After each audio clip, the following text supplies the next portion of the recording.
Hello and welcome.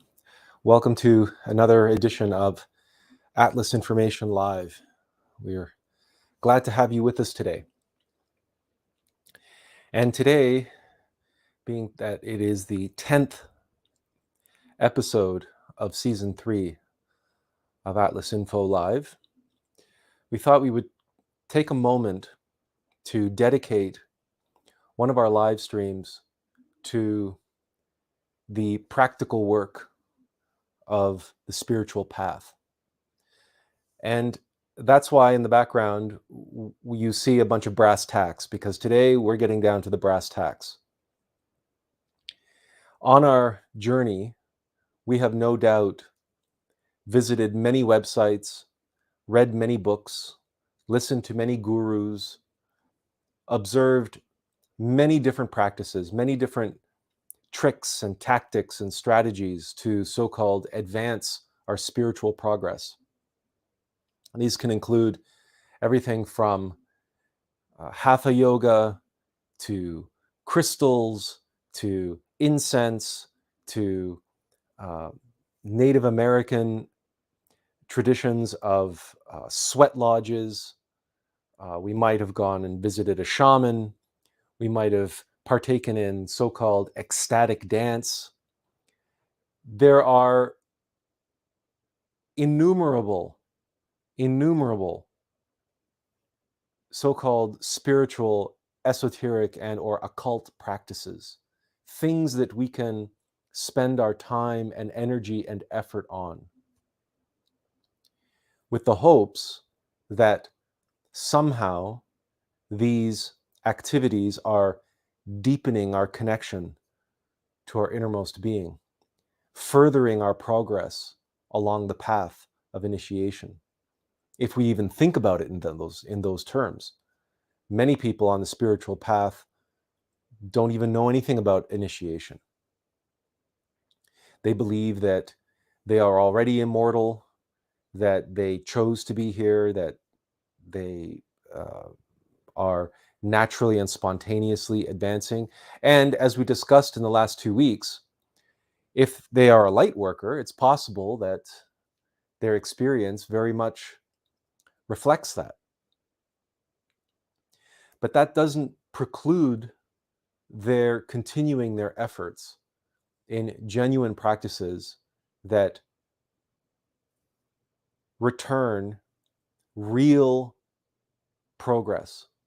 In other words, essential activities on the path, whoever we are, at whatever level we may be, essential activities related to the development of the various different aspects of our beingness.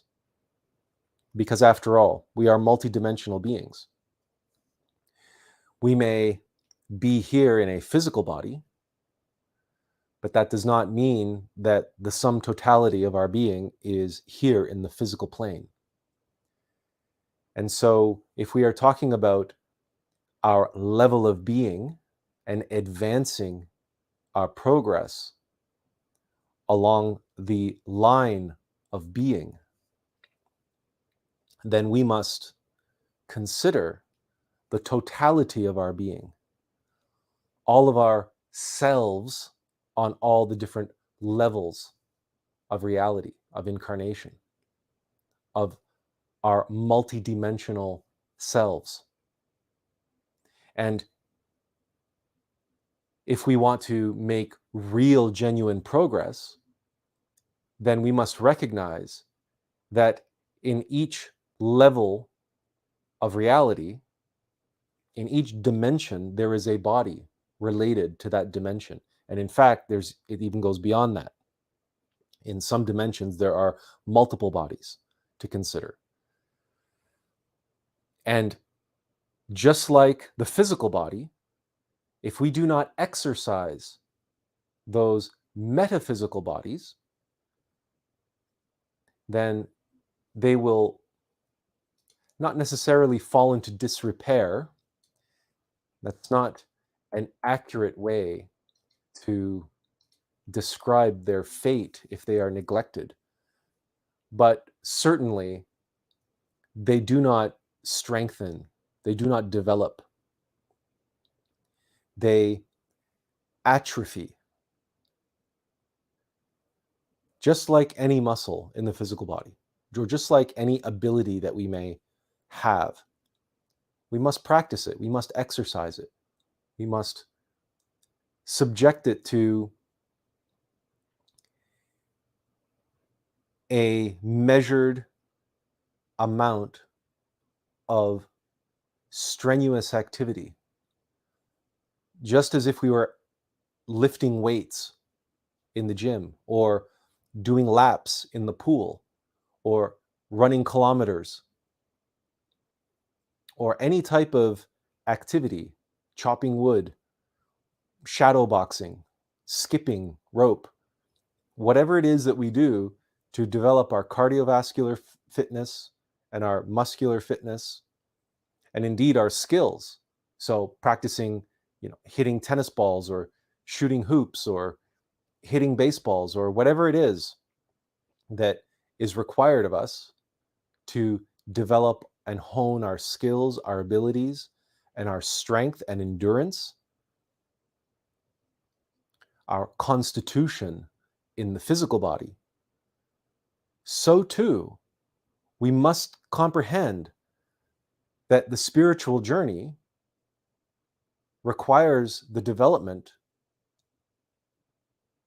and the honing, the sharpening of skills related to our metaphysical bodies.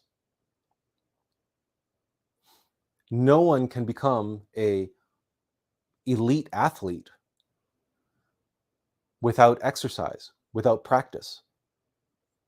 And in the same way, no one can become a master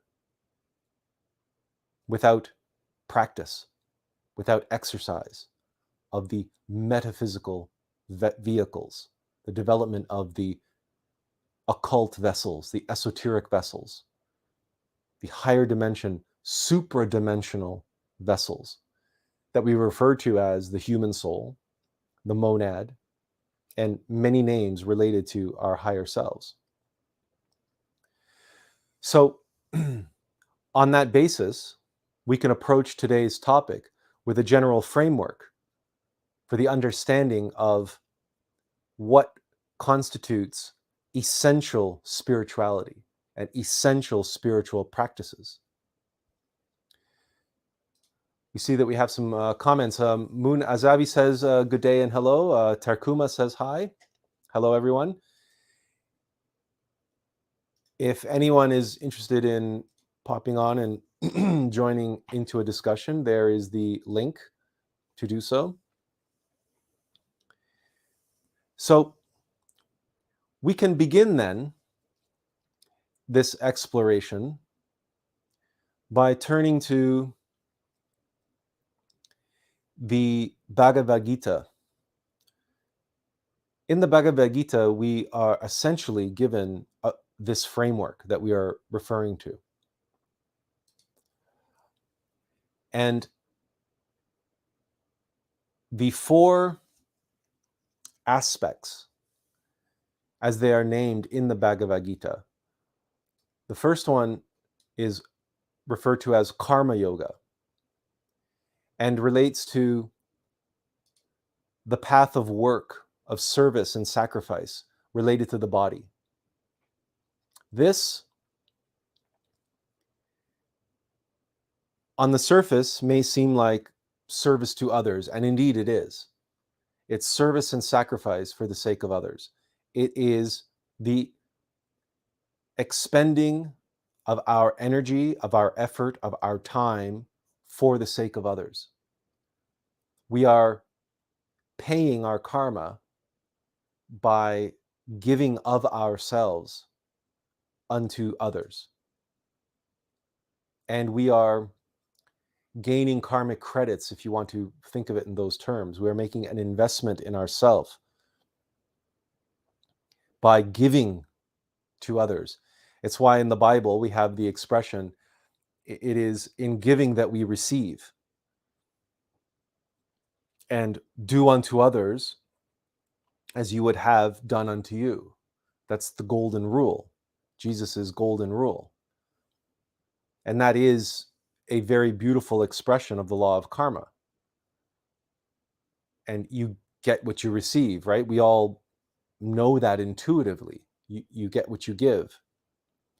So on this very first level of spiritual practice, the spiritual, essential spirituality, we must forego any and all concepts of private, insular, individual, ascetic spirituality. The idea that we will cloister ourselves off from the world and we will go up onto a mountain and meditate for 40 years and find enlightenment. Because what are we doing for others up on that mountain? There is a very practical aspect, and there's also a very healthy aspect to going and serving others with our physical body, putting our blood, sweat, and tears into the service of others. And it doesn't mean you have to necessarily go and work for a volunteer and start building houses for homeless people, although that also would be very strenuous and difficult physical labor that would be for a good cause. There are many ways that we can exert our time and energy via our physical body for the sake of others. There's many, many ways, many opportunities for us to do so. To volunteer, there are an unlimited number of opportunities to do so. But it could also be as simple as helping a little old lady cross the road or helping her up a flight of stairs with her groceries. I mean, it could be these very tiny, seemingly insignificant acts, but over a lifetime, these acts add up.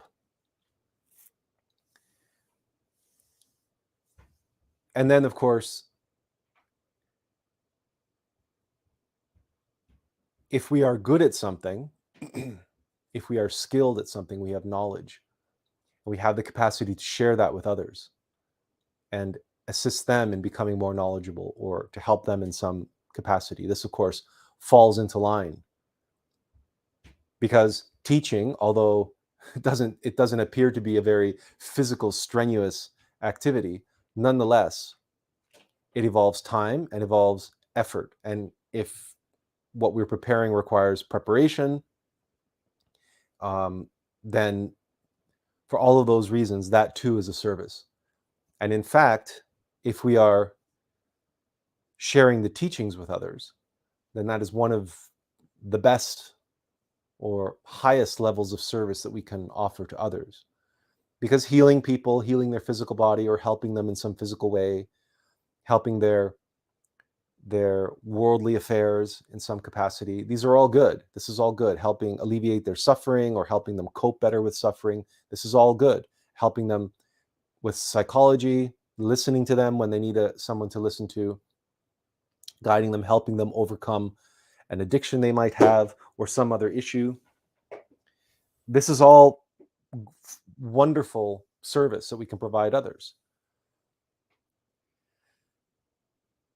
And if they long for the path, if they long for truth, if they long for a higher expression of themselves, if they long to make progress on their own path of spirituality, and we have knowledge that we can impart to them to assist them in that process, in finding their way along the path, showing them the ropes, showing them, giving them some direction,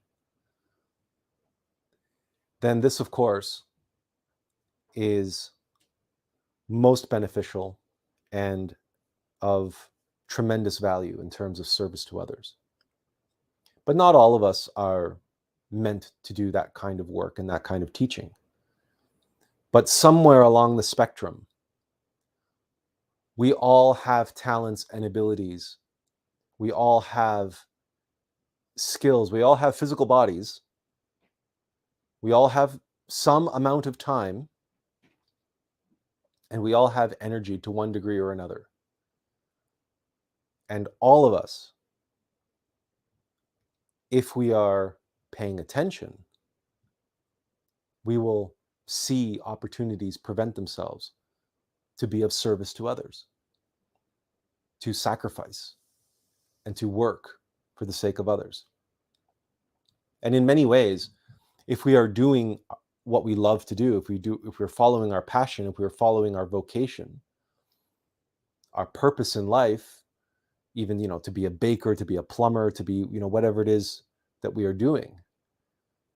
But if we were born to do that, and we know that deep down, that that's part of our purpose, it's part of our mission in life, then that's part of our work. That's part of our service to others.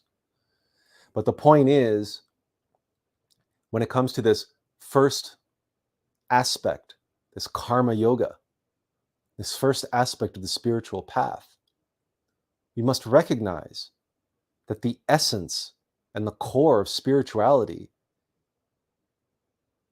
is others. It's not ourselves. It's others and service to others. Making progress, reaching enlightenment, acquiring powers, acquiring abilities, traveling in the astral plane, meeting with supreme beings, all of this, all of that is irrelevant. It is completely meaningless if it's only for ourselves, because ultimately there is no self.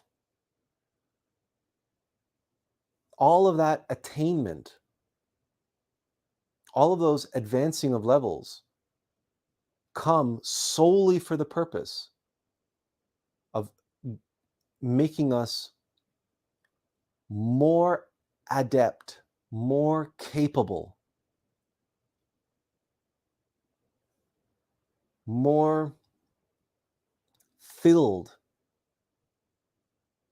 with value that we can deliver to others. It's like becoming a greater and greater and greater fountainhead, so that more of that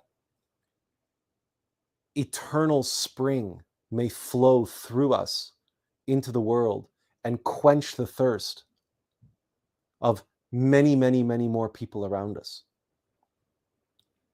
So in certain spiritual communities, you may hear them speak of abundance and having abundance flow into your life. And sure, there is nothing in spirituality which precludes our ability to become very wealthy. But why? For whose benefit?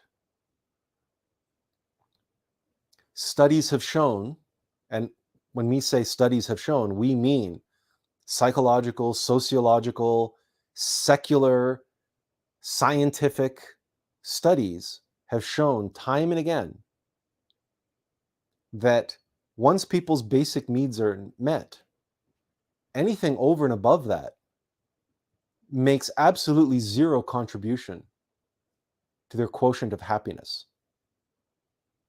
Once you have a roof over your shoulders and you have enough nutrition and you have enough of the basics covered so that you can live a relatively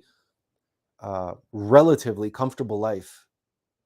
But by comfortable, we mean you're not freezing to death, right? You're not inundated in storms and rainfall and so on and so forth, and you're not going hungry. So once those basic needs have been met, no amount of additional square footage, rooms, clothing, technology, jewelry, automobiles, it's all superfluous after that. So if abundance, wealth does flow into our life, then it is for a reason. And if we are on the spiritual path, that reason is for that wealth to flow through us to others, for us to build something with that wealth for the sake of others, for the sake of assisting them in some way, whatever that may be. And that could be a business of some kind. That could be setting up schools. That could be creating some form of affordable housing, or it could be any number of enterprises that require, of course, because we are in the physical world, we have to be practical. To be in this world, in this day and age, one cannot create businesses or buildings or communities or any of that nature without physical resources. And those physical resources cost money. But money is just a symbol, a sign, an expression of energy. So in terms of service, that's why we have the mutual exchange of energy. We have the exchange of money for services or money for goods. And if wealth flows into our life, then that is one of the means that we might have at our disposal to be of service to others. So this aspect is perhaps, and the other aspect of this, why it's number one on the list, is because people who wouldn't even necessarily think of themselves as being on some spiritual path, they practice this. There are many people, and you probably know people like this. You have people like this in your life. They have a very strong sense of volunteerism. They will go and volunteer at the community center, at the retirement home, at the local hospital, at the orphanage, or any number of places, at the soup kitchen, and any number of other ways in which they can find a way to contribute to their community, to their perhaps their church congregation. Many opportunities to volunteer often go through individuals' religious affiliations, and they can volunteer their time and effort that way. So for many individuals, even if they don't even count themselves on the so-called spiritual path, but they will feel this number one, this karma yoga, strongly in their hearts, that they have to do something for others. And even if they're atheist, they can still feel this. And that's why so many atheists argue that religion is unnecessary for altruism, that we can be kind to our fellow man even without religion. And that's because atheists, and we've often discussed atheists, because of their innate, intuitive knowing that they need to experience or see the evidence for themselves. Atheists are in many ways closer to being Gnostics than religious fundamentalists are. But again, that's another topic. We've discussed that many times in the past. But the point here is that the foundation to all spirituality is service and sacrifice and work for the sake of others, for the sake of the betterment of humanity, for the sake of the alleviation of suffering, etc. And we actually have done in the past an entire live stream dedicated to the topic of service. The live stream is entitled How to Serve and Who to Serve. And that's available in our on our YouTube channel in the live archives if you're interested in reviewing that. So this karma yoga, this service and sacrifice of our energy, of our physical selves, this relates to the body, to the physical body. to the vehicle, to the vessel that we are here and now. This is the work that, as we said, even if someone is not on a spiritual path, they can do this work. Even if they're religious, even if they're atheist, they can do this work. Why? Because they have a physical body, they have energy, they have time, they have talents and abilities and strengths, whatever those may be. They don't have to be outlandish. They can be very, very, very simple. Can you serve homeless people soup? You don't have to go to school for that. You don't need a degree. You don't need to study how to serve soup. If you can hold a ladle and put soup in a bowl, you can work in a soup kitchen. You can volunteer. You can serve and help others. Right? If you can put sand into a sandbag, then you can help your community if it's hit by a flood, or you can help protect homes and businesses from destruction. Right? It doesn't need to be crazy out there, right? We're not talking about elaborate fancy things. We're talking about very, very, very basic things. Everyone has a physical body and an energy and a capacity and time of some amount.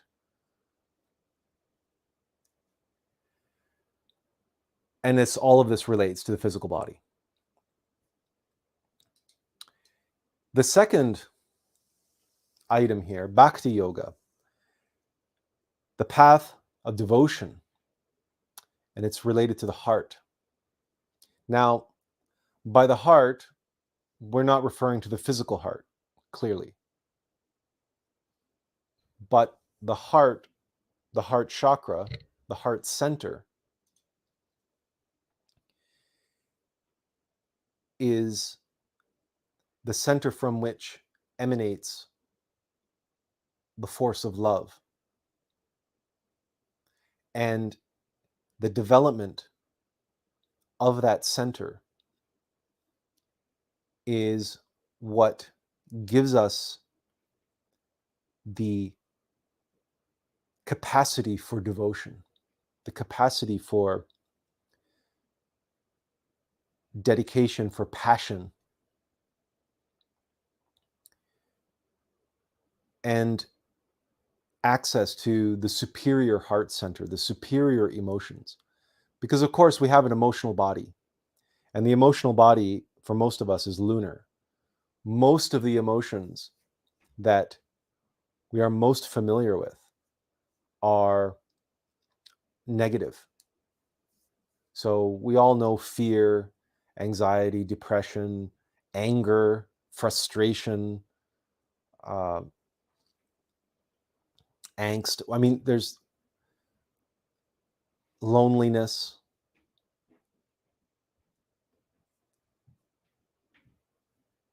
And the superior emotions, namely love, come from the superior heart center, that aspect of the heart which is not overrun with egos.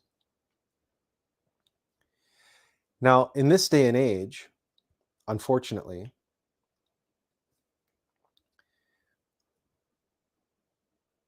we live in a humanity that is very, very intellectual. And as a result of that, many of us are stuck in our heads. And we don't have a lot of opportunity to practice and develop this center, the heart center, related to devotion and related to love, those superior emotions. The evidence for this, first and foremost, can be seen in the prevailing media, the so-called culture that we live in today, where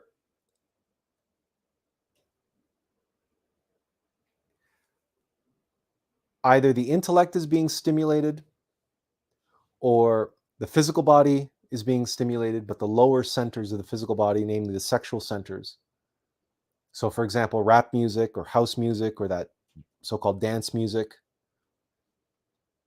most pop music or, hip hop, rap, rock, most modern music stimulates sort of primal animal urges in the physical body and in the lower emotional centers. And the same absolutely can be said for the so-called television and film, where if it's not horror or thrillers, then it's violence. It's violence for violence sake, and or it's these massive $200 million tentpole amusement park rides that are all just designed to create visceral excitement and to stimulate all of the senses simultaneously and create this primal visceral stimulation. But none of it stimulates the heart. Even so-called romance and romantic comedies, which are mostly popular with women, very, very, very few of those actually stimulate genuinely the supernal heart center. Most of it is just base sentimentality. And sentimentality is an inferior aspect of our heart center. It's not the supernal aspect. That's not genuine love. It's sentimentality is what it is. But it's easy for a company like Hallmark to pull on the sentimental heartstrings. It's very difficult to be able to stimulate. That's not even the right word. It's much, much more difficult to touch someone and make a connection with them on the level of the superior heart center. So when a piece of music has the capacity to move you to tears because it is so beautiful, and not because it's aesthetically beautiful, it's just there's something about it. And you can feel the love that welling up inside of you, and your heart center expands and expands, and you can feel it like a pressure in your chest, like your heart wants to burst. And all of that emotional energy, that positive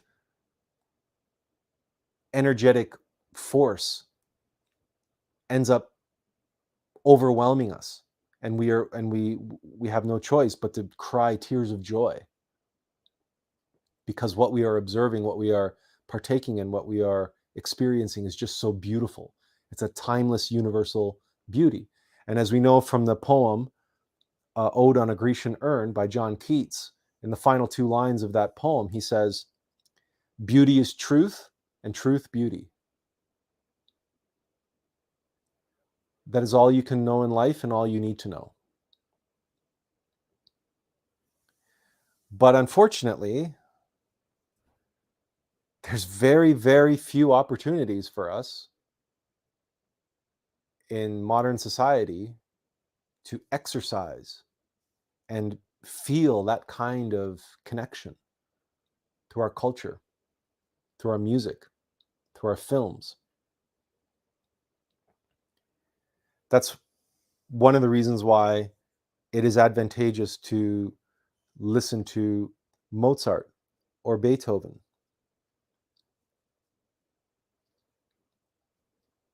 or other classical music, which you find particularly moving. And by listening to classical music, we don't mean having it on in the background. You mean listening to it and not doing anything else but listening to the music, allowing the music to move us. And exercising that aspect, that having that experience of being moved to tears. There are other practices that we can do and that we should do related to the heart and to our emotional center and our emotional body, and we'll get into those.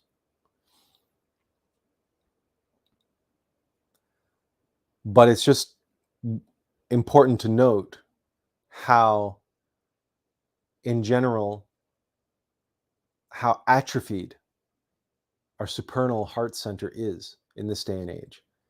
Many people, yourself, possibly yourself included, you might not even be able to feel your heart.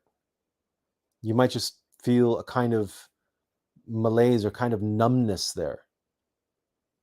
If you really meditate on the heart and try to put yourself in your heart, you might not be able to feel anything without some stimulation.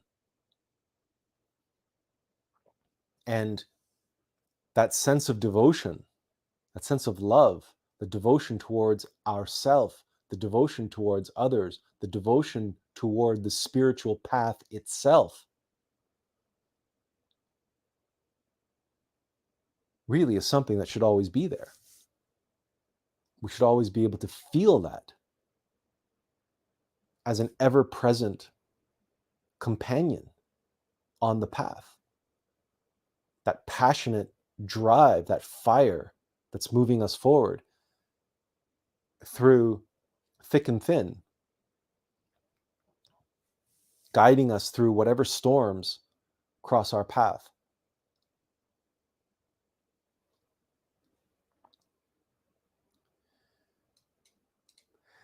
The next on our list here is pronounced Jnana Yoga, and it is the path of self-analysis and knowledge related to the intellect.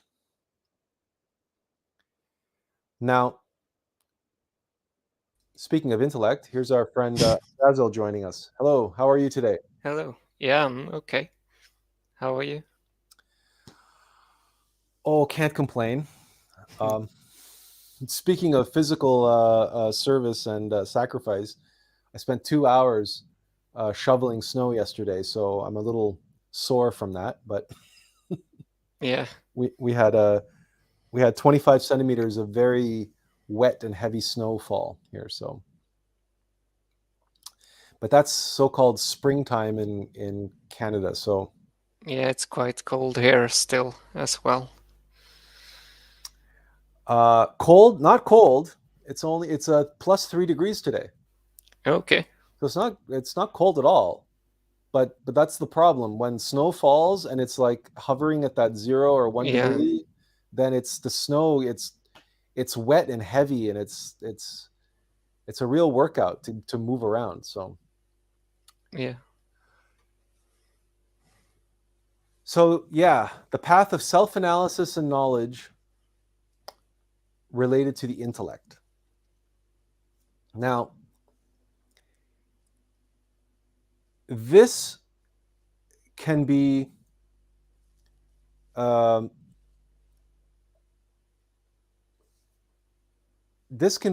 little bit problematic because many people will take this to mean a path of studying and not understand fully what this aspect of the path entails. Yes, we have a mental body. Yes, we have an intellectual center.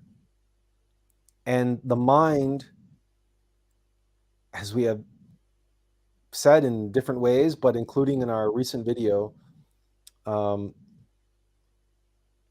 as Einstein said, the mind can be a faithful servant.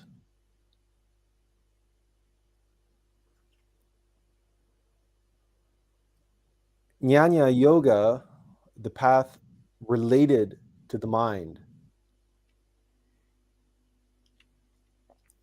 is precisely that process by which we transform the mind into a faithful servant from its present state as our master. And this is a very subtle process which can get many people tripped up and entangled. Because in order to be able to really appreciate the difference between the mind as a servant and the mind as a master, one has to have a deep understanding, a deep comprehension of oneself, and a deep seated grounding in one's self, in one's innermost. Because we know many, many people on the occult path, in esoteric circles, who call themselves Gnostics. And they can quote and rhyme off entire paragraphs from occult texts. Everything from Hermes Trismegistus to Elias Levi to Madame Blavatsky to Gurdjieff to Steiner to Samael Bayor. They've practically memorized the Piece de Sophia, and they can tell you all about aeons and archons and all the rest of it. And the truth is, they don't comprehend any of it. They've stuffed their mind. They've gorged themselves. They've committed intellectual gluttony through the intellectual center. And they've amassed and accumulated huge amounts of intellectual knowledge, so-called knowledge. But for them, it's all just beliefs. And for them, they wear that so-called spiritual understanding or spiritual intellectualism. They wear it like a badge of honor. So for them, it also contributes to their mystic pride. And they do this they're driven to do this by their mind itself. They are not the master of their mind, they are its slave. Because the mind, left to its own devices, its hunger is insatiable. Its curiosity is insatiable. And its desire to control us is insatiable.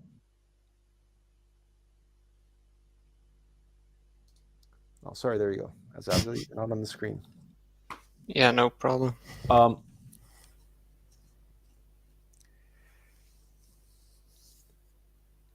However, that said, you have another type of spiritual aspirant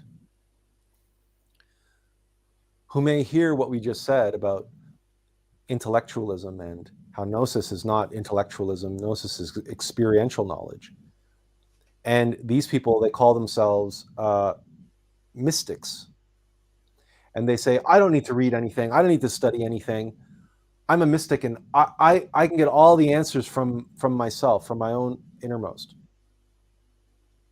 And I'm going to do my yoga, and I'm going to do this practice and that practice, and I'm going to do my crystals, and I'm going to do my other stuff, and I'm just going to do my ecstatic dance, and I'm going to meditate, and I'm going to do whatever, and all the answers are going to come to me.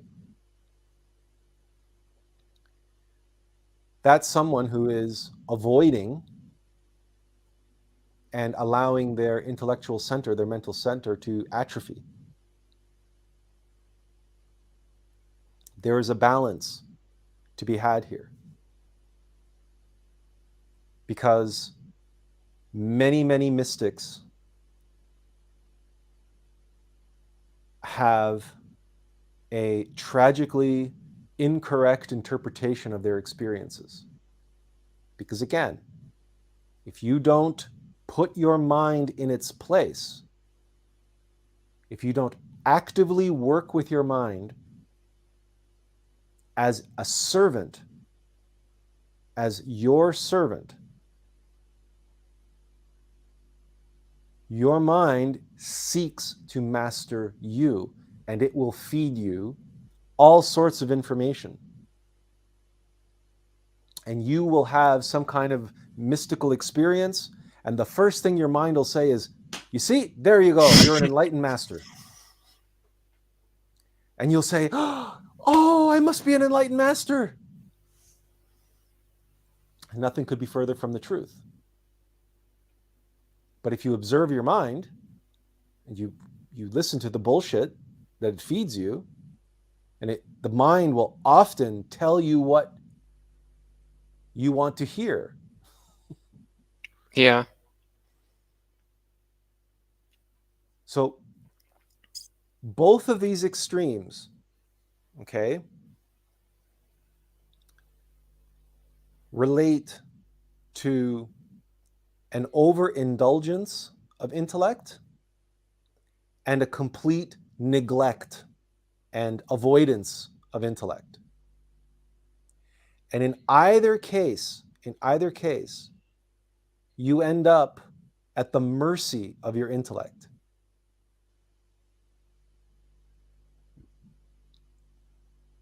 You cannot avoid the mental center. You cannot avoid working with the mind, taming the mind.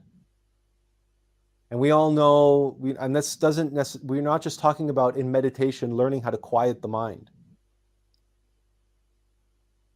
There's much more to this process, because quieting the mind in meditation is an aspect, but only an aspect of it.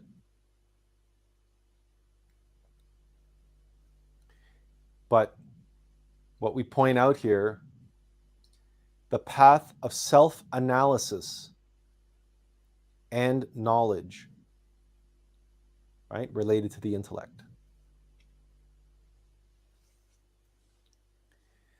Does this mean that we sit and we analyze ourselves intellectually and we try to come up with answers and reasons for this, that, and the other thing using our mind? No, that's not what this means.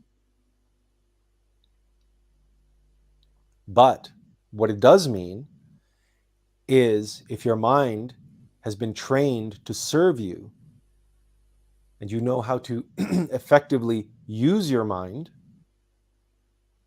then your mind can receive the knowledge, the information in the process of self-analysis. And your mind can reflect accurately the self-evident experiential knowledge. Your mind can be an objective reflection of gnosis. If you do not work with the mind, if you do not work with the intellect, and you do not work to cultivate that aspect, your mental body, then it will remain subjective. And whatever happens to you, your experience, your mind will present a subjective expression or reflection of that experience. And you will no longer have the pure experiential knowledge anymore. Your understanding of it will be tainted, will be twisted, and will be corrupted by the mind itself. And that's why you have literally millions of people around the world who have had one or two or three experiences, and they believe that they are reincarnations of masters, or they're resurrected masters, that they're gods already, or whatever it is that they believe. Because the mind weaves an elaborate set of beliefs around that experience. And then if you try to talk sense to these people, they will eviscerate you, because they'll be saying, how dare you question my experience? I'm saying, I'm not questioning your experience. I'm questioning your interpretation of your experience. Yeah. You see, there's a difference between the experience itself and the beliefs that the mind weaves around those experiences. And we looked at this in a video that we did on the hard truth about belief. And in that video, we explain, using a case studies, how it is that people can have absolute, fervently held beliefs based on underlying fundamental truths that are unquestionable, that are absolute. And the mind cleverly weaves their subjective, elaborate beliefs around that kernel of objective reality. And as that kernel of objective reality shines, it illuminates a subjective belief, and now the subjective belief is held as though it is objective reality. If anyone doesn't fully understand or grasp that, by all means, leave a comment and we'll elaborate further for you. But we also have our video called The Hard Truth About Belief that gives a very vivid example of how this works, using the flat earthers as a case study. Okay, let's move on to number 4 here. Raja Yoga, the path of psychic control, what Gurdjieff called the fourth way, related to the consciousness. This, if we could say, number 1, the karma yoga, the path of related to the physical body, the path of work and service and sacrifice for others, if we can call that like the foundation. Raja Yoga, the path of psychic control, right? The path of consciousness, working with consciousness, and the development of consciousness is like the superstructure.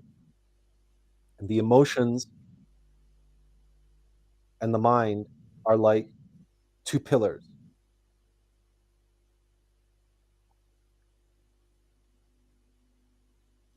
Then the consciousness is like the edifice of the temple. Why? Because it is through the consciousness that we can access our innermost being, which is ultimately the goal of spirituality. And not just access our being, but the development of the being. Yeah. But the development of the being takes place more or less independent of us, but with our cooperation. We have to participate. We have to cooperate. But we do not directly influence or cause any sort of development of the being. But we have to cooperate and participate in that process. And the awakening of the consciousness is part of that developmental process. But if we don't participate in that, then we are the obstacle to its development.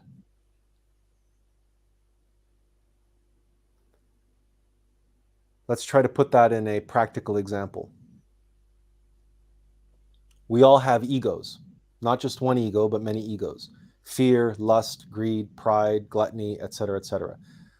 We suffer from, various addictions and habits and, all the things that we relate to our psychology that control us. We don't control them. We do our best to keep them under control, but they act independently of us, particularly in our subconscious mind. They, at present,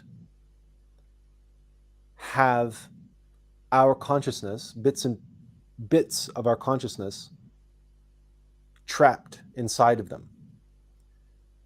So what gives our lust power, what gives our fear power over us, is the consciousness that it has bottled up inside of it.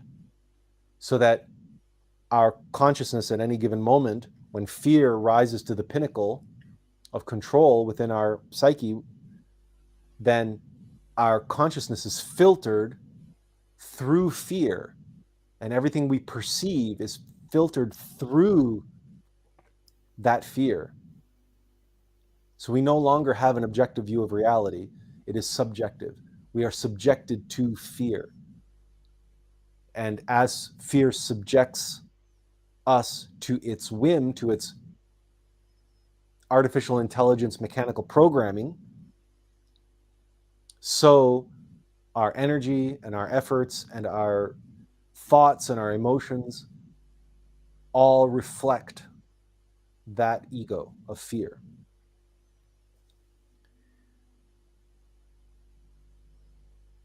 The development of the consciousness is really the liberation of the consciousness from our egos.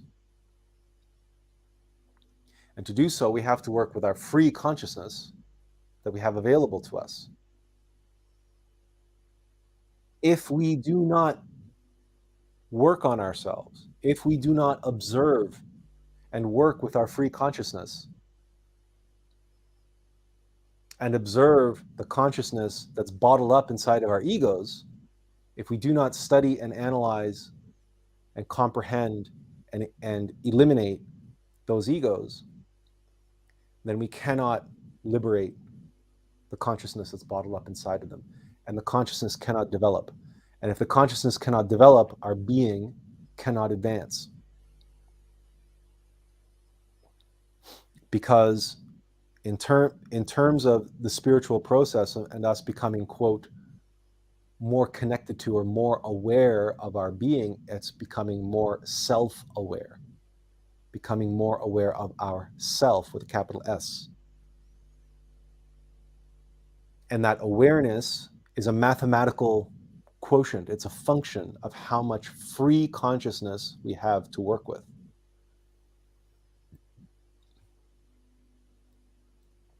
It has been said that gnosis is a science of consciousness.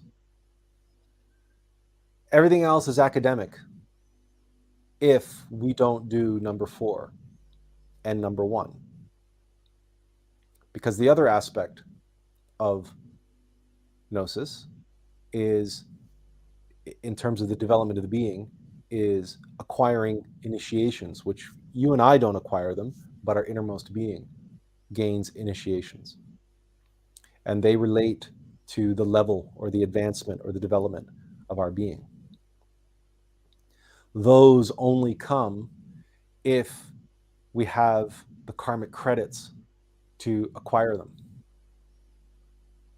And they can only occur if we have the free consciousness available to us to participate and to overcome the tests and challenges and ordeals that we are presented with that reflect the initiation that our innermost being is undergoing in the supernal worlds. Notice that we barely mentioned any practices.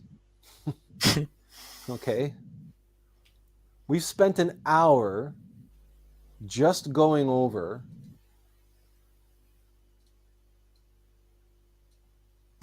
the 4 elements or aspects of development on the spiritual path.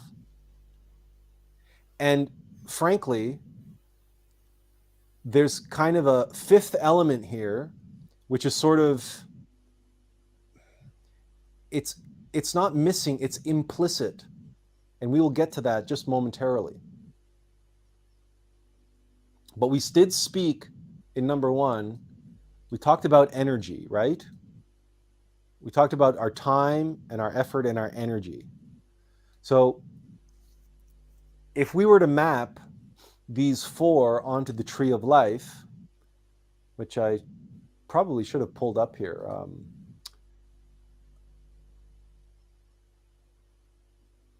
Now, you guys should know it by now. So if you want to map these 4 onto the tree of life, we have the physical body, we have the emotional body, we have the mental body, and we have the Buddhic Buddhic body and the causal body, which are related to number 4.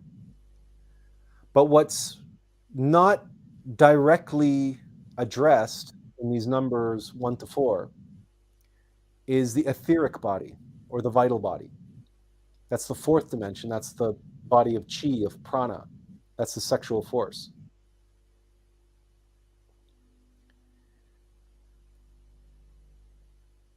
And that's the reason why we say it's implicit, is because all of these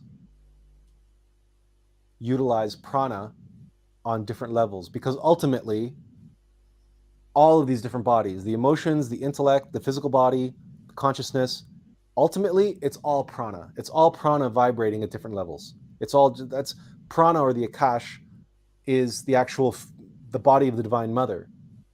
It is the substance of the universe itself. And as it vibrates at different frequencies, at different levels, it assumes and takes on different characteristics. And we call those our different bodies, our emotions, our emotional body, our mental body, and indeed our vital body, our energetic or etheric body. So that is why working with prana or chi, or energy, relates to all of these, because after all, you cannot exercise without energy. You cannot exert unless you have the energy to work with. So implicit in all of these 4 is a 5th element. And it literally is the 5th element. The 4 elements of earth, air, fire, and water all exist in the 5th element, ether. And again, because you take ether, you vibrate ether at different frequencies, and they assume the qualities of earth, air, fire, or water. All of those 4 elements exist within the 5th element. They are all different expressions of the 5th element. And so all of these 4 practices, or these 4 aspects of the spiritual path, these 4 areas of work, of development on ourselves, they all exist within that 5th element, which is prana.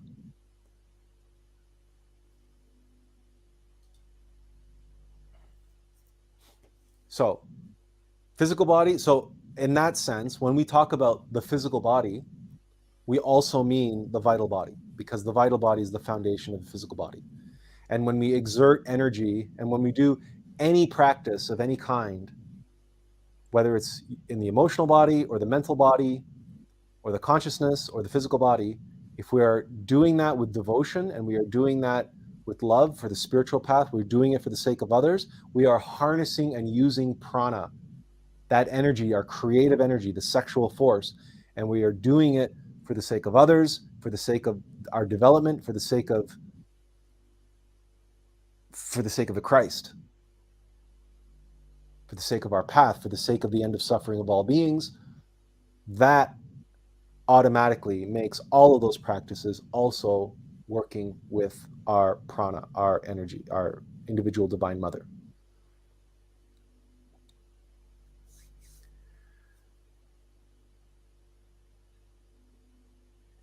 So, this list of these 4 elements are come from the following lecture, Practical Spirituality on Glorian, and there is the link, and it's in the chat. The link's in the chat. All of the links that we'll be sharing with you today, we're going to be putting in the chat, and we're going to be putting on screen, so that you can have an opportunity to click them, open up a new browser window, or cut and paste them into a list, or whatever it is you wish to do.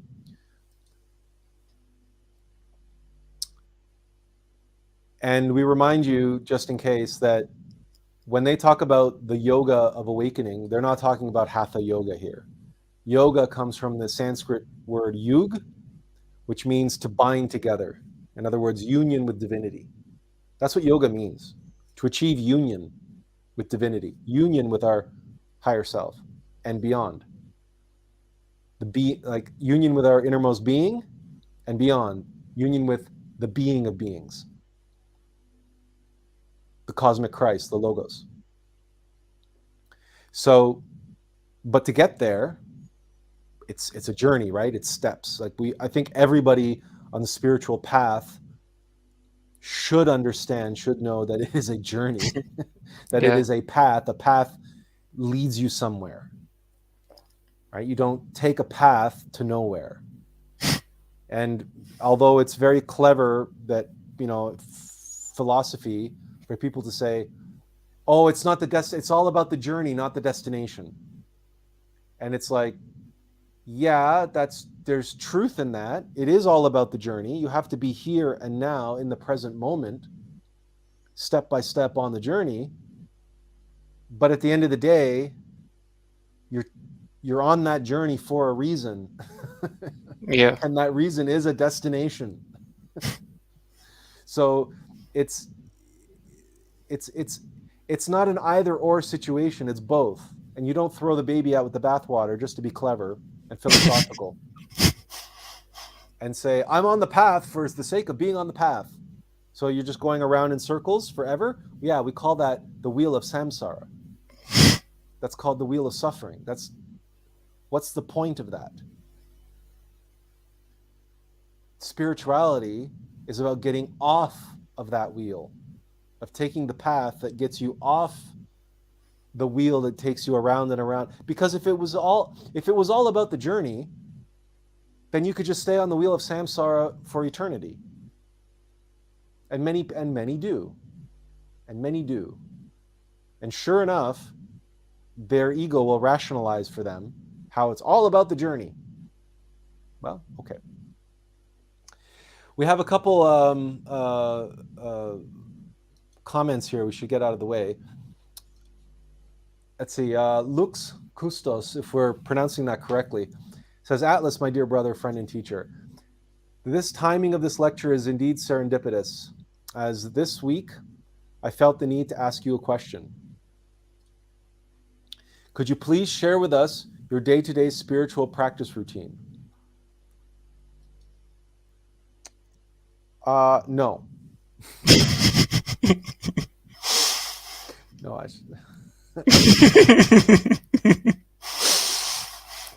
Look, can we leave this question to the end?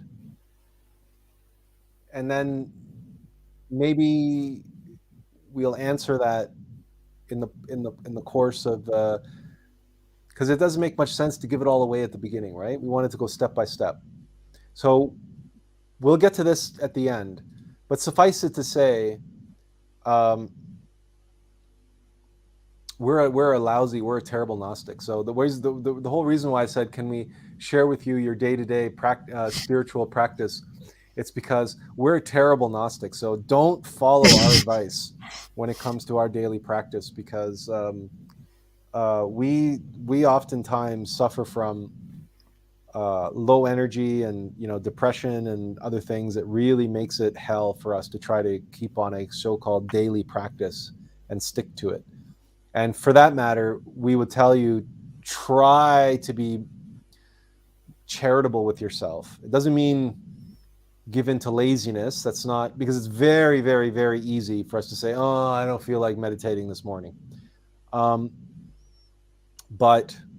you will find that if you try to force it and you really don't have the energy for it, or you really aren't in the right frame of mind for it, you would have been better off not making the attempt. Yeah. Because there's nothing that'll make you feel worse and make you feel more like you want to beat yourself up and berate yourself for being a terrible Gnostic or being having a terrible making no progress than attempting to meditate and then just dive bombing and crashing. So Yeah. if there are other things you can do the other thing instead. And what we are going to outline now in terms of these 4 areas of development are the arsenal of practices, the choices that you have available to you. Because the reason why we wanted to start off how we did with these 4 areas and is to ground you in that foundation that, yes, people will tell you that you should meditate every day. And yes, it's a good thing to meditate every day. But as we just said, if a day comes along where you just can't do it, you just can't meditate for whatever reason, but you try to force yourself into it because, I have to meditate every day, you will end up doing more harm than you will good. So don't ever try to force any spiritual practice because somebody said, you have to do it on a regular basis or you have to do it regularly. You have to learn to trust your intuition, and you have to learn to be charitable and kind to yourself, because many of us are our own worst enemy, and many of us beat ourselves up too much. That said, many of us also give ourselves too much leeway. And many of us also say, you can meditate tomorrow, or tomorrow comes along. You can meditate next week, and I'll meditate next week, and I'll do this, and so there's that aspect too, right? But in between those two extremes, there's this happy medium, and in that happy medium comes the capacity for discernment. When you know yourself, and you know your energy levels, and you know what's going on, and you know when you're in a good place to do a certain practice, or when it's just going to be a complete and utter waste of time, and it's just going to demoralize you because you're going to be sitting there. There's no use doing mantras or doing runes or trying meditation or doing pranayama. There is absolutely no point in doing any of it if you're sitting there going, oh God, I don't want to be doing this right now. Oh, I have no energy. Oh, this is so, it's just feels so wrong. Then why are you doing it? It's the same thing. We would be giving you the same advice when it comes to physical exercise, right? You might have a regimen where you do resistance training 2 days a week or 3 days a week, right? And maybe it's every Monday you're supposed to go to the gym and do an hour of weights followed by cardio, or who knows. And that Monday you're just not feeling it. You have no energy, you feel so weak, your heart's not in it, your body's not in it. It's just nothing is clicking, right? You know that if you force yourself into that gym, you're not going to be able to lift your normal weight. You're not going to be able to do your normal sets. You might even drop a weight or hurt something, have an injury, whatever. And in the end, you will have done nothing beneficial for you mentally or physically or energetically, morally, emotionally. In no way, shape, or form will you have done anything of benefit other than you can tick a box that said, yes, this Monday, yes, I went to the gym. But guess what? No one, and I mean no one, anywhere is checking the boxes to see what's been ticked. No Lord of Karma is ever going to say, okay, now let me see your meditation schedule. And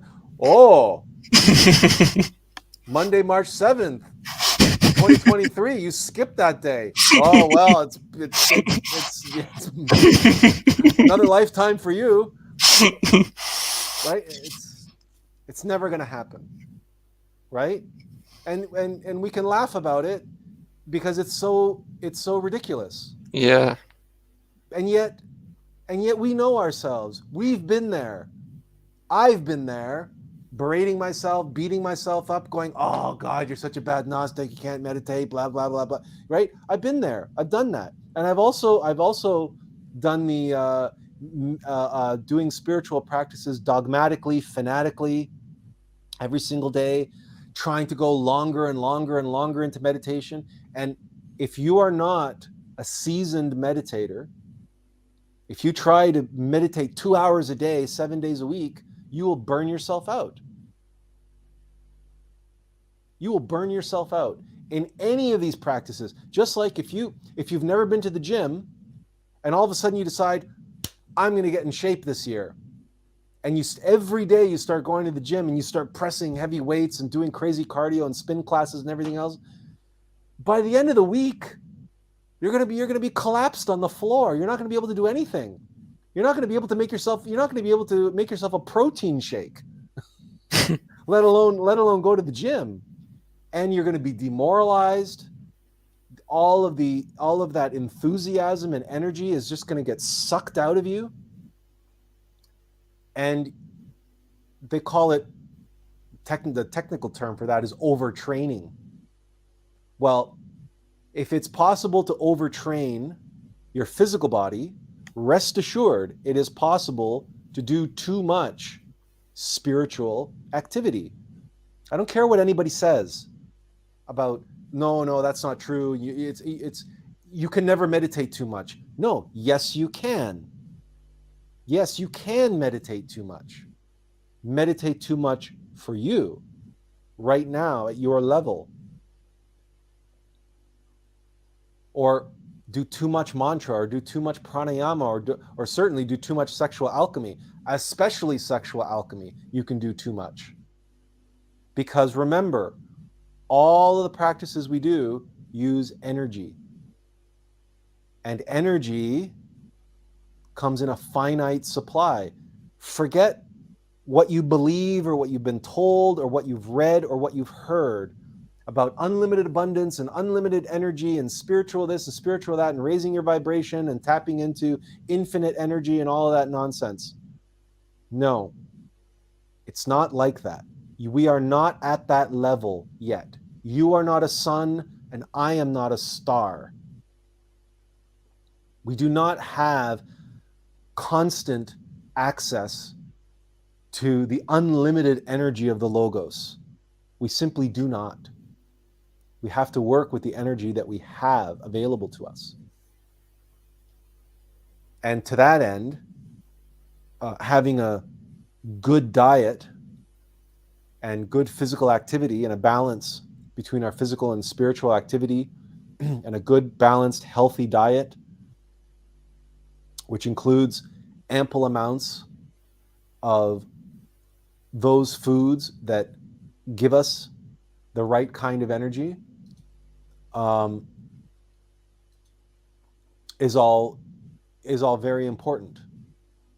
Because if we eat garbage, if we eat low energy foods, then we shouldn't be surprised that we don't have the energy to do the work and to do the practices. So what does that mean for you? It means different things for different people, frankly, because I, for one, cannot live a vegetarian or a vegan diet. There is no way. I simply cannot get the requisite energy that I require to be able to do the exercises, the practices that I need to do with the intensity with which I do them. Yeah, same here. I can't get that from vegetarian. And in fact, Master Samael was the same. He said that he tried the vegetarian system, he called it. And he said that he just couldn't get the energy that he needed without eating meat. Now, if you are able to do a vegetarian vegan diet and that's your preference, and you're able to have the energy that you need to do the practices and work and service and sacrifice with the intensity that you feel is appropriate to you, well, then go ahead. Well, then do so. But know that energy and managing energy is one of those fundamentals on the spiritual path, that if people are on the spiritual path and not talking about managing their energy, or not working on harnessing and transforming the energies, then what kind of spiritual path are they on exactly?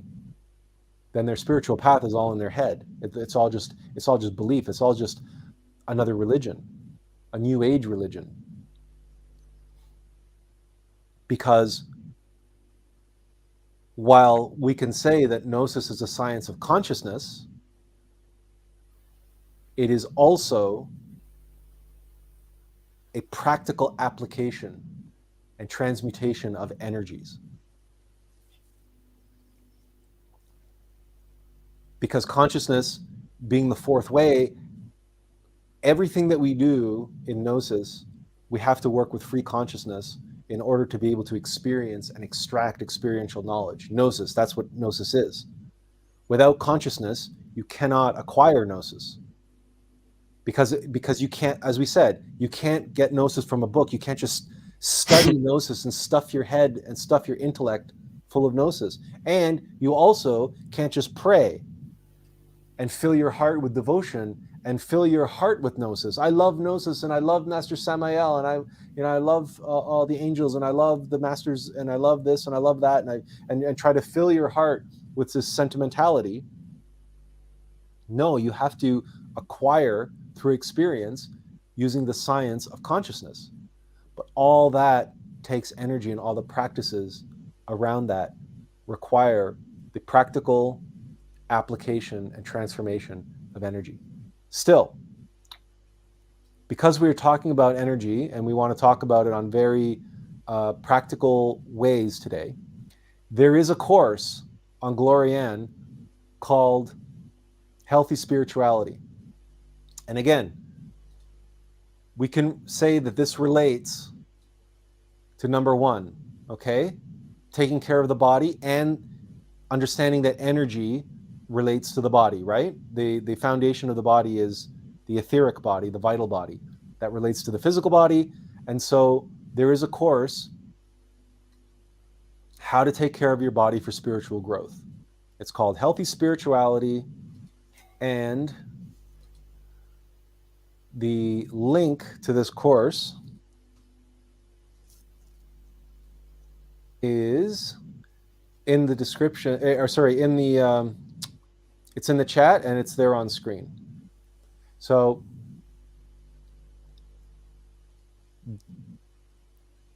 it's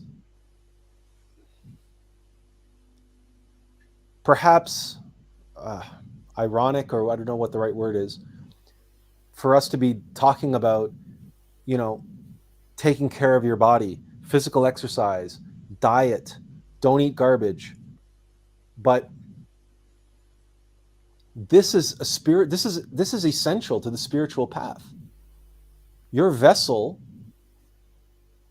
is a temple. The body is a temple.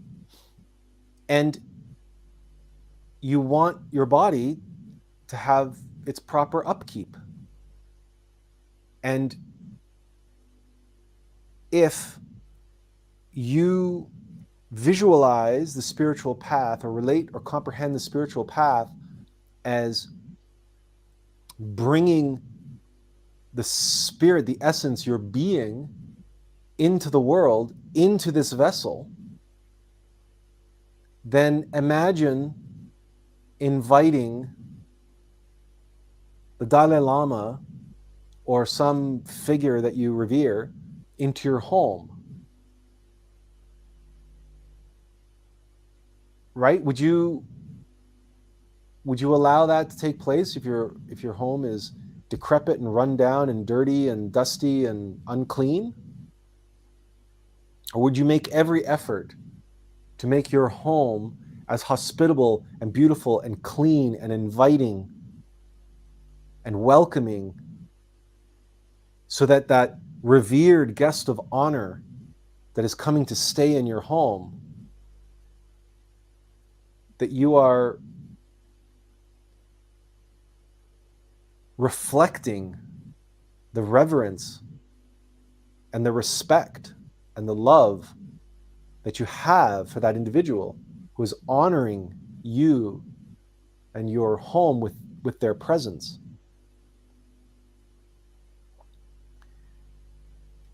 So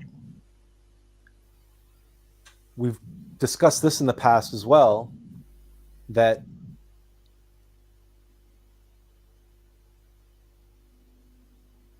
what's true for the body, the physical body, is also true for the heart and for the mind.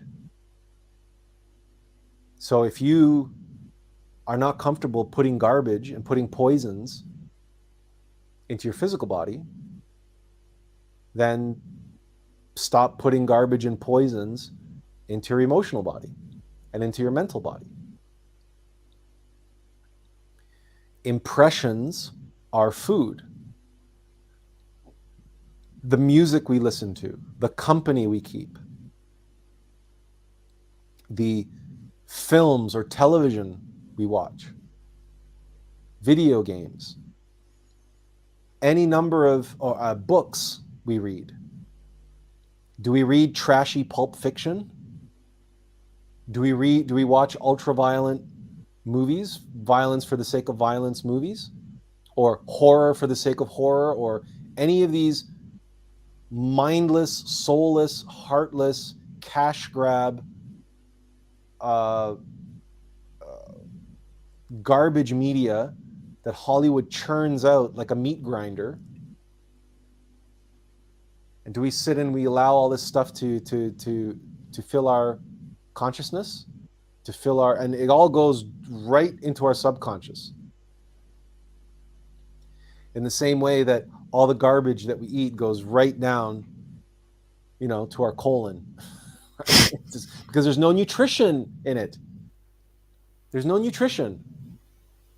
There's nothing good to get out of it. There's no goodness there for our physical body to extract from all that junk food. And people have done videos of this, time-lapsed videos. If you take a Big Mac or a Whopper or something from one of these burger places and you leave it out on the windowsill, you can leave it there for months and it won't even get moldy. It won't get moldy. Flies won't go on it. There's no, there won't, just imagine that. You have a meat patty and like the flies won't even lay their eggs on it. So maggots won't even touch it. Flies won't even touch it. Just imagine what little goodness is in there. That there's so little actual energy that not even mold will live on it, will eat it. And people put it into their body. People eat it as if it was food. It's not food. Listen, if mold won't eat it and flies won't eat it, it's not food. Right? It might look like food, it might smell like food, it might even taste like food, but it's not food. Okay? So the same thing can be said for the garbage that we listen to, the garbage that we watch, the garbage that we play. If it's garbage, it's garbage. There's no value in it. There's no value. There's nothing for us to extract from it. There's no nutrition. It doesn't feed our metaphysical body. It doesn't feed our mind. It doesn't feed our heart. It just stimulates our egos more than anything. It stimulates viscerally and it titillates us with sex and violence and so on and so forth. So, okay, so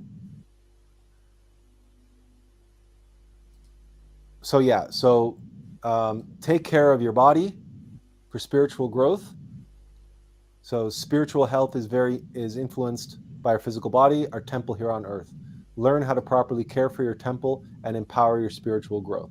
What is true for the physical body also goes for the metaphysical bodies. So this is essential spirituality. Okay? Do you have to take everything that they write here as sacrosanct? You know what works for you. Everybody's a little bit different. But as a general rule of thumb, okay, pay close attention to the advice given here and do the best that you can given the circumstances that you are in. Because some of the advice about eating organic and so on and so forth, we know that sometimes it's just not practical from a financial perspective. It's like, because organic is more expensive or maybe not available, and not everybody can jump in the car and drive out and get farm fresh things from wherever, right? Because not Yeah. everybody's circumstances have that. So don't take this type of information as gospel. Okay, these are recommendations, but the important part is to meditate and comprehend the essence of this aspect of the spiritual path about taking care of your temple. And that includes exercise. But so just like in diet, right? You don't want to overdo it. You don't want to go crazy with the exercise. We talked about that a little bit. You don't want to overtrain, and you don't want to become obsessed with how you look necessarily, or how big your muscles are, or your cardiovascular fitness, right? Because you can overdo that as well. And it's not about, the lords of karma, right, are never going to look at your before and after photos, right, and say, well, you could have stood to lose a couple more inches off the waist there. Okay, back to another lifetime with you. No, it's never going to happen, right? So,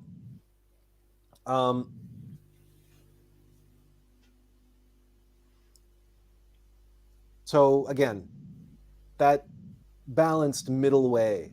Okay, so don't take this as gospel. Instead, comprehend the importance of this aspect of the spiritual path as to take care of your temple, to treat your temple with respect, because ultimately your temple exists for the sake of a deity. That deity is your higher self, your true self.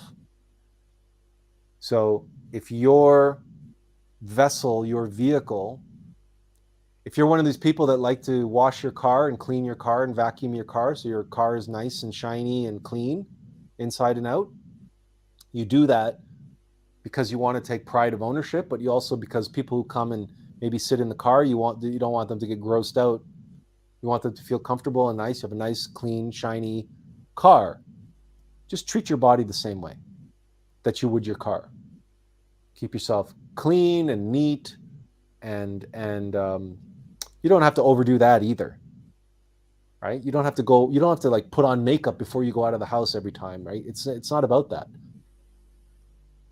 But maintain your vessel. Don't put garbage in your body. Don't put garbage in your mind. Don't put garbage in your heart. Because that is going to directly affect your energy. And speaking of energy, sometimes we have no choice. We don't have an option. We are forced. It's, now that I say that, it's kind of difficult to think of a case study where that's so, but sometimes we cannot avoid negative impressions. And sometimes, perhaps, let's say, we're watching a movie because someone recommended it to us. And they recommended it to us on the basis of it has lots of good esoteric information in there. But that or it's an allegory for this or that metaphysical concept or this or that esoteric archetype. And part of the process of discovering that for ourselves, we have to sit and watch the movie. And that movie might be filled with quite a bit of violence. So what do we do? And the practice, that's an essential practice, is known as, and we've talked about this before as well, the essential practice is known as the transformation of energy or the transformation of impressions. To consciously transform and transmute negative into positive, or at the very least, into neutral impressions. Not to identify, not to attach, not to indulge the primal animal negative egoic centers that the impressions are trying to titillate and stimulate. To remain relaxed, to remain calm, and to notice what centers in the body, in the mental, emotional, and physical centers, are being stimulated or titillated, and become aware of that, observe that, and let it go and detach, and not to identify. It's very much like the process of psychological judo that we might perform in meditation, where things come up and we recognize them, we acknowledge them, we don't condemn them, but we don't indulge them. We just let them go. And there's more to this practice than that very brief overview. We've talked about it in past live streams, but there's an entire course on Glorian, on the transformation of energy,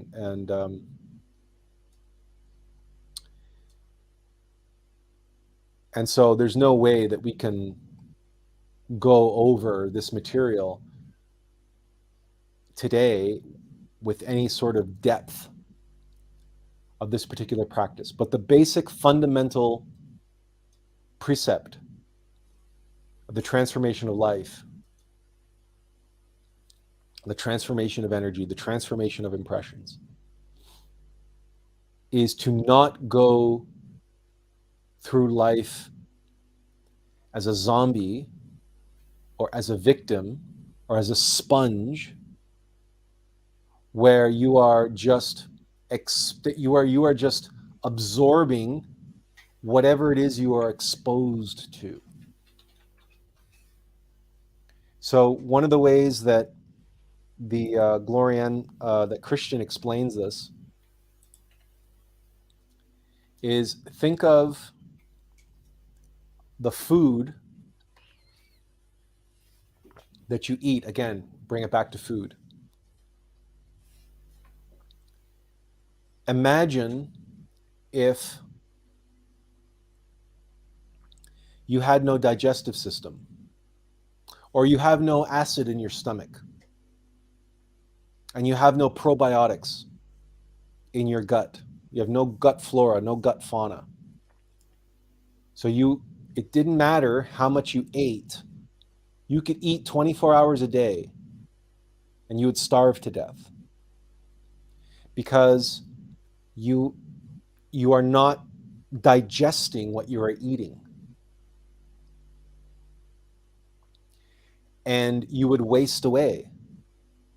And in fact, the food that you ate would actually suck minerals and energy out of you in the process of moving it through your body.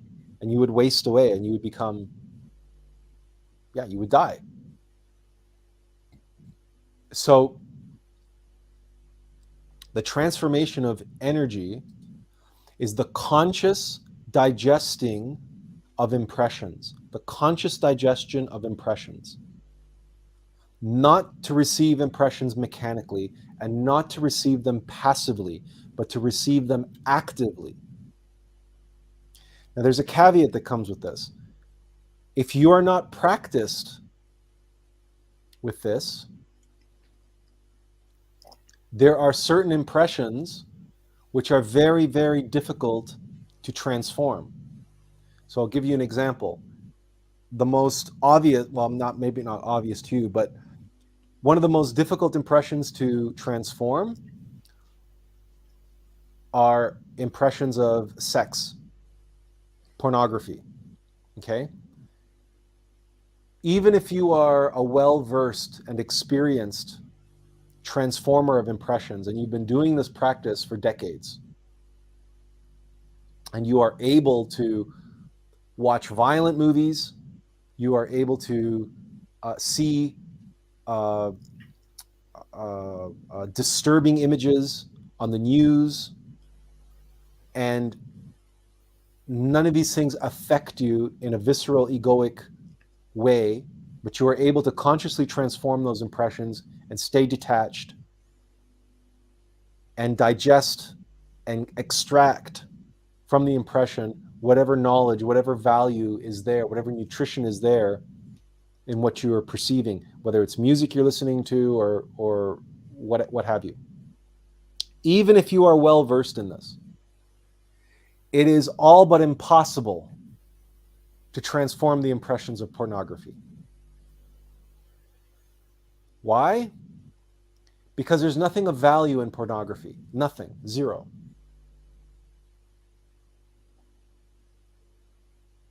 Pornography is, and it is very, very, very, very difficult to be able to take in impressions of a lustful nature and not have it affect and not have it feed our lust. Because for most of us, lust is entirely subconscious most of the time. I mean, if you really just retrospect on yourself, when does lust really ever reveal itself to you? It's only when it's stimulated in some way. But to attempt to transform the stimulation or the source of the stimulation is very, very, very difficult, because lust is the mother of all egos. Lust is simply the inverted sexual force. And lust is in the body, not in the mind, and it's not in the heart, it's in the body. And the physical body, that center, the motor, instinctive, sexual center, is 10 times faster than the mental center. Which means it is very, very fast and very, very, very difficult for us mortals to try to head off at the pass and intervene and Yeah, you intercept. cannot even be prepared by the heart. It's too fast. No, because the mind, okay, the heart is 50,000 times faster than the mind, Mm. and the motor instinctive sexual center is 50,000 times faster than the heart. Yeah. So we're not good at math, but we know that that's much, much, much, much faster. And you know this is true. You know this is true because all you have to do is watch anybody doing backflips on motorcycles or any other type of physical activity, that like these extreme sports or whatever, or someone doing gymnastics and tumbling, right, over the floor exercises. And you know that in the moment that they're doing these things, they're not thinking about it. Okay, the mind is way too slow for that. And they're certainly not emoting their way through it. That's why in extreme sports, you know, they had that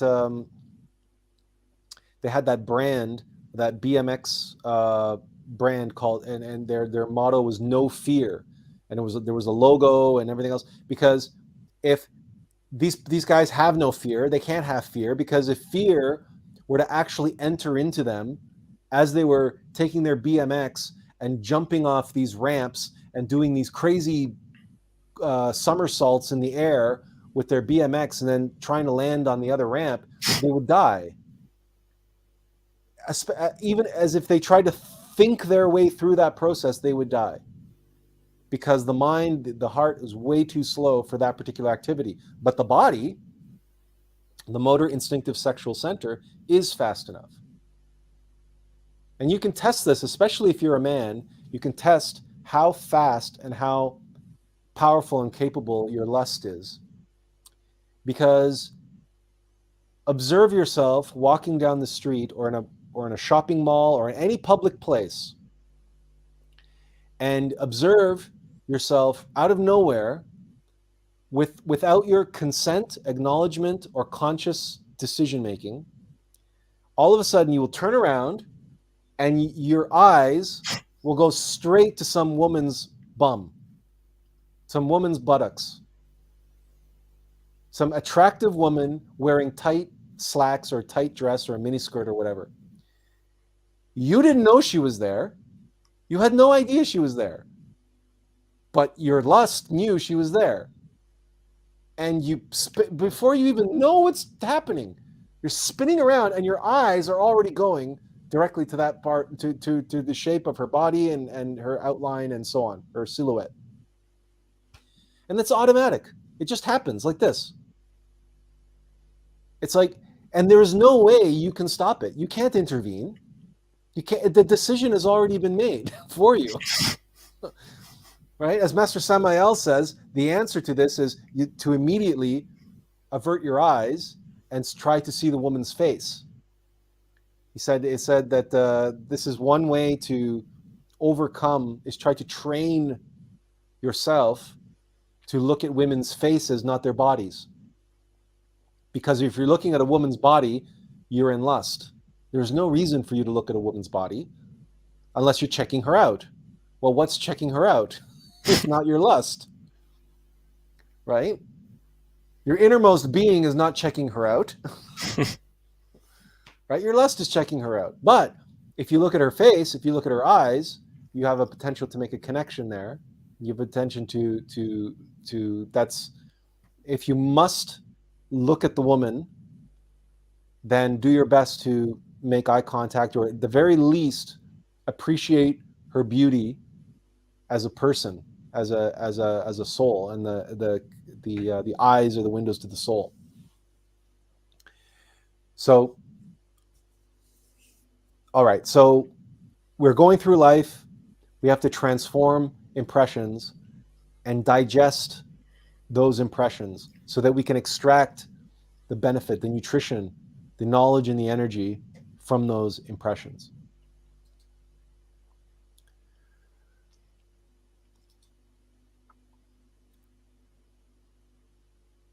We're crossing over some of these areas from mental to emotional to the physical body.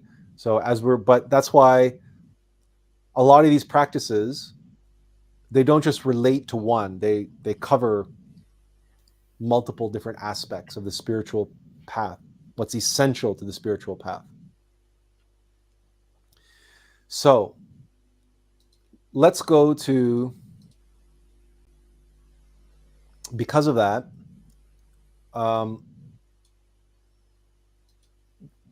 we've talked in the past about, hang on a second, here we go. We've talked in the past about the rites of rejuvenation.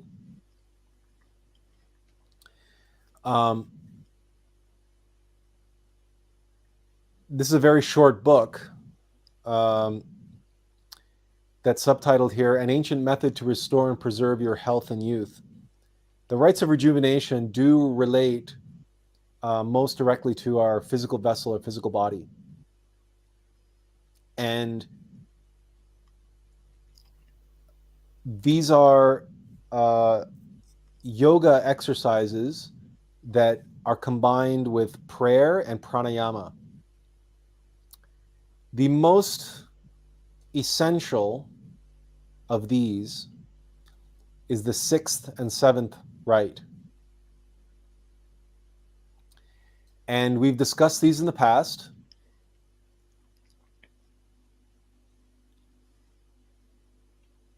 And we won't get into the details, but instead we will, you just want to, here we go. Okay? We just want to put it on here and mention it. Okay? The Vairoli mudra, the transmutation of energy, of sexual energy for single people.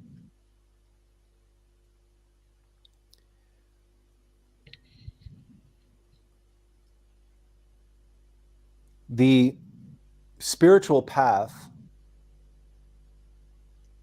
involves the overcoming of desire and the overcoming the causes of desire. And that means overcoming the mother of all desire and the mother of all egos, which is lust. And being able to work with the sexual force, the sexual energy in a positive, upright way. This is another form of transformation of energy, the transmutation of the sexual force, to transmute the lead of ego into the gold of the human soul, to literally make love, to transmute lust into love.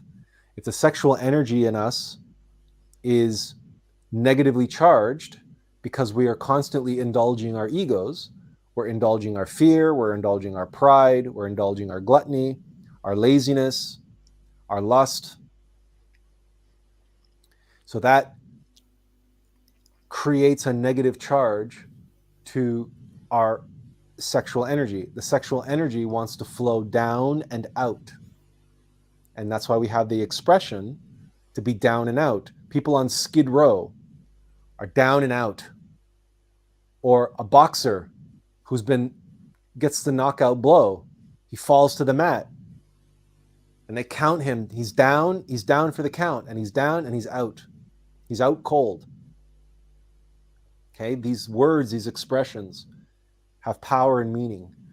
And esoterically, it relates to how the creative force is being utilized. And if it's being utilized by our egos, it's flowing down and out. It's being wasted. In order to transform that energy and transmute it into a positive force, we have to exercise and work with that energy in the right way. And typically, well, the basic practice for this is pranayama. And pranayama simply means to stop the breath, or breath stoppage. Or some people translate it as breath control. And we did an entire live stream on pranayama. And we read this quote on that live stream, but we can quickly read it again. Breath is external manifestation of prana, the vital force. Breath, like electricity, is gross prana. Breath is thula, gross. Prana is sukshma, subtle. By exercising control over this breath, you can control the subtle prana inside. Control of prana means control of the mind. Mind cannot operate without the help of prana. The vibrations of prana only produce thoughts in the mind. It is prana that moves the mind. It is prana that sets the mind in motion. It is the sukshma prana, or psychic prana, that is intimately connected with the mind. This breath represents the important flywheel of an engine. Just as the other wheels stop when the driver stops the flywheel, so also other organs cease working when the yogi stops the breath. If you can control the flywheel, you can easily control the other wheels. Likewise, if you can control the external breath, you can easily control the inner vital force, prana. The process by which the prana is controlled by regulation of external breath is termed pranayama. Just as a goldsmith removes the impurities of gold by heating it in the hot furnace by strongly blowing the blowpipe, so also the yogic student removes the impurities of the body and the indriyas by blowing his lungs. For instance, by practicing pranayama. The chief aim of pranayama is to unite the prana with the apana and take the united pranapana slowly towards the head. The effect or fruit of pranayama is udgata, or awakening of the sleeping kundalini.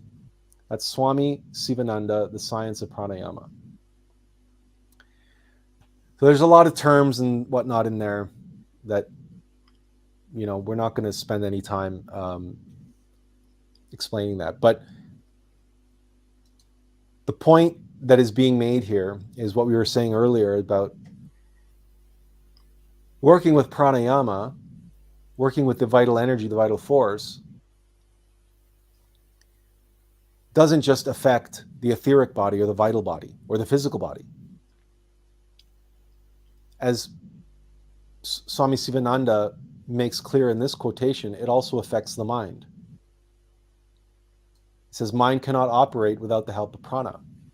But it also affects the emotions. What's true for the mind, the mental body, is also true for the emotional body. Because as we said, everything is prana. On all levels of manifest reality are prana. Nothing works unless prana is set in motion, unless prana is moving. And prana wants to move. And the egos know this. The egos will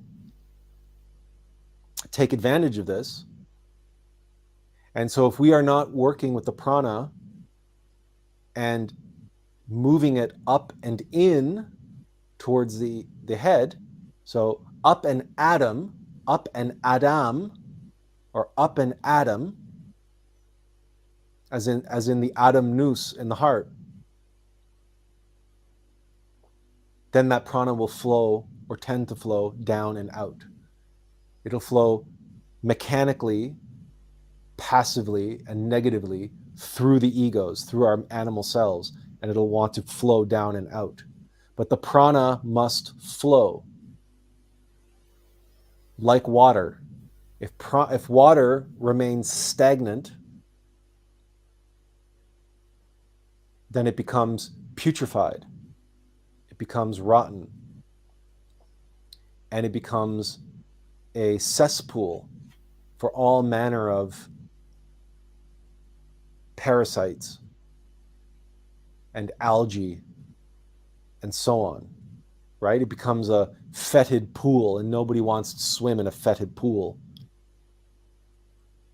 of a gross, stagnant, but that's what our energy becomes if we don't work with it in a positive, active way. And that's what pranayama is, to circulate the energy through the body. Again, we've done an entire live stream on pranayama, but here is the link to the... I'll be right back. Yeah, sure. Here is the link to the course on Glorian.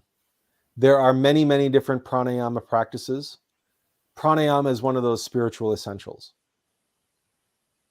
right? You have to work with the breath, and you have to work with the sexual force, the prana, in an upright, positive way. Just as if, thinking about it like water, like circulating water in a water treatment facility, or just the difference between a rushing, babbling brook and how fresh that mountain spring water is in that rushing, babbling brook versus the fetid pool that's sitting there stagnant, filled with algae and filled with all kinds of parasites and bacteria. So as a single person, but generally speaking, even if you're a couple, even if the couple is practicing sexual alchemy, and we'll get to that in a minute, pranayama is still something that we can do whenever we sit down to do any other spiritual practice. Pranayama can be incorporated. We can use pranayama as a precursor to prepare us for the spiritual practice. We can interlace pranayama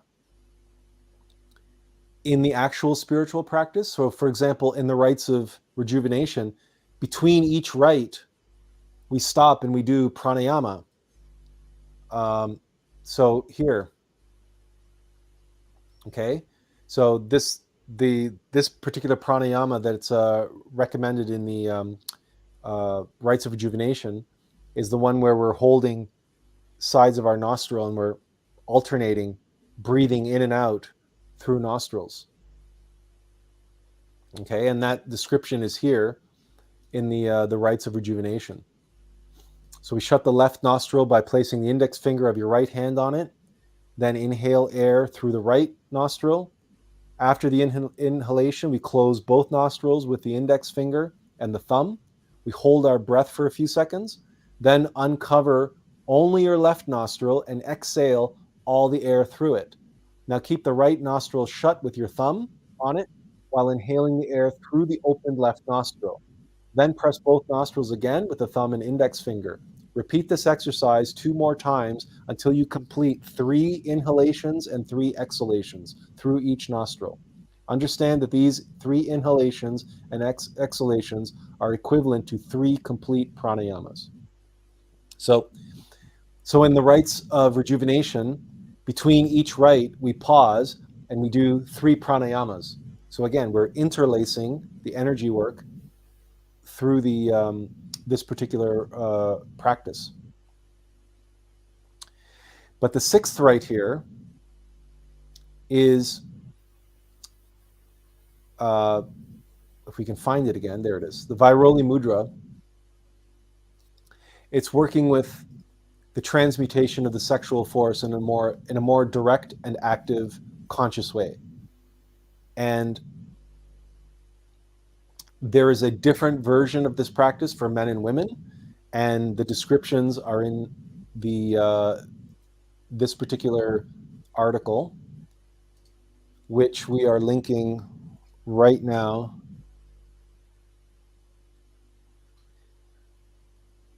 And it's in the chat, and here it's on the screen. These are so the rites of rejuvenation, the 6th rite, the Invariably mudra, transmutation for bachelors and bachelorettes.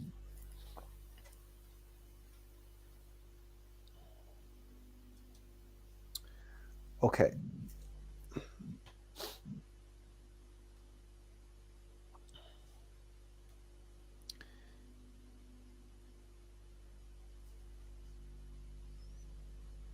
Now we have an option. We can go in different directions here.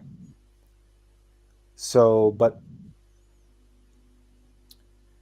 we're going to stick with prana and how prana affects and how we can integrate pranayama into the various other activities.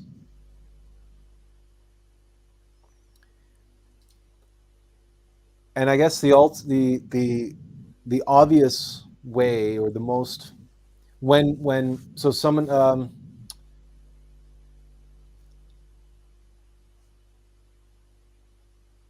Lux Custos asked earlier if we can share our daily practice. So here's what we can tell you about when and how we use pranayama on a regular basis.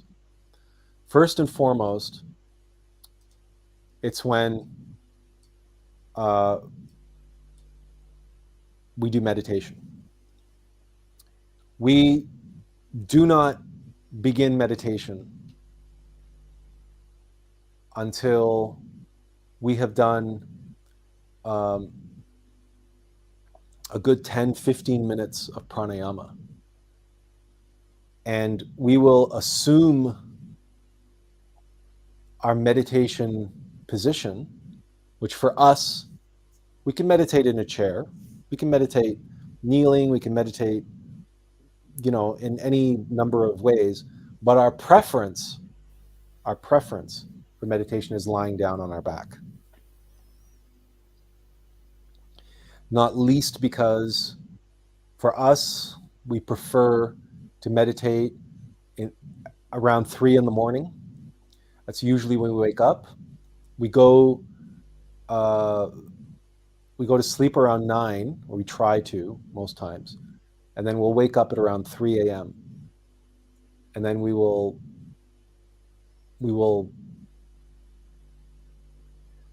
get up and empty our bladder if we need to, but then we will get comfortable without any sheets and with a very low pillow. So we'll get rid of extra pillows and stuff, whatnot. We have a very shallow pillow that we use. And we'll lie down in the corpse pose, which is arms at our side, heels together with feet fanned apart.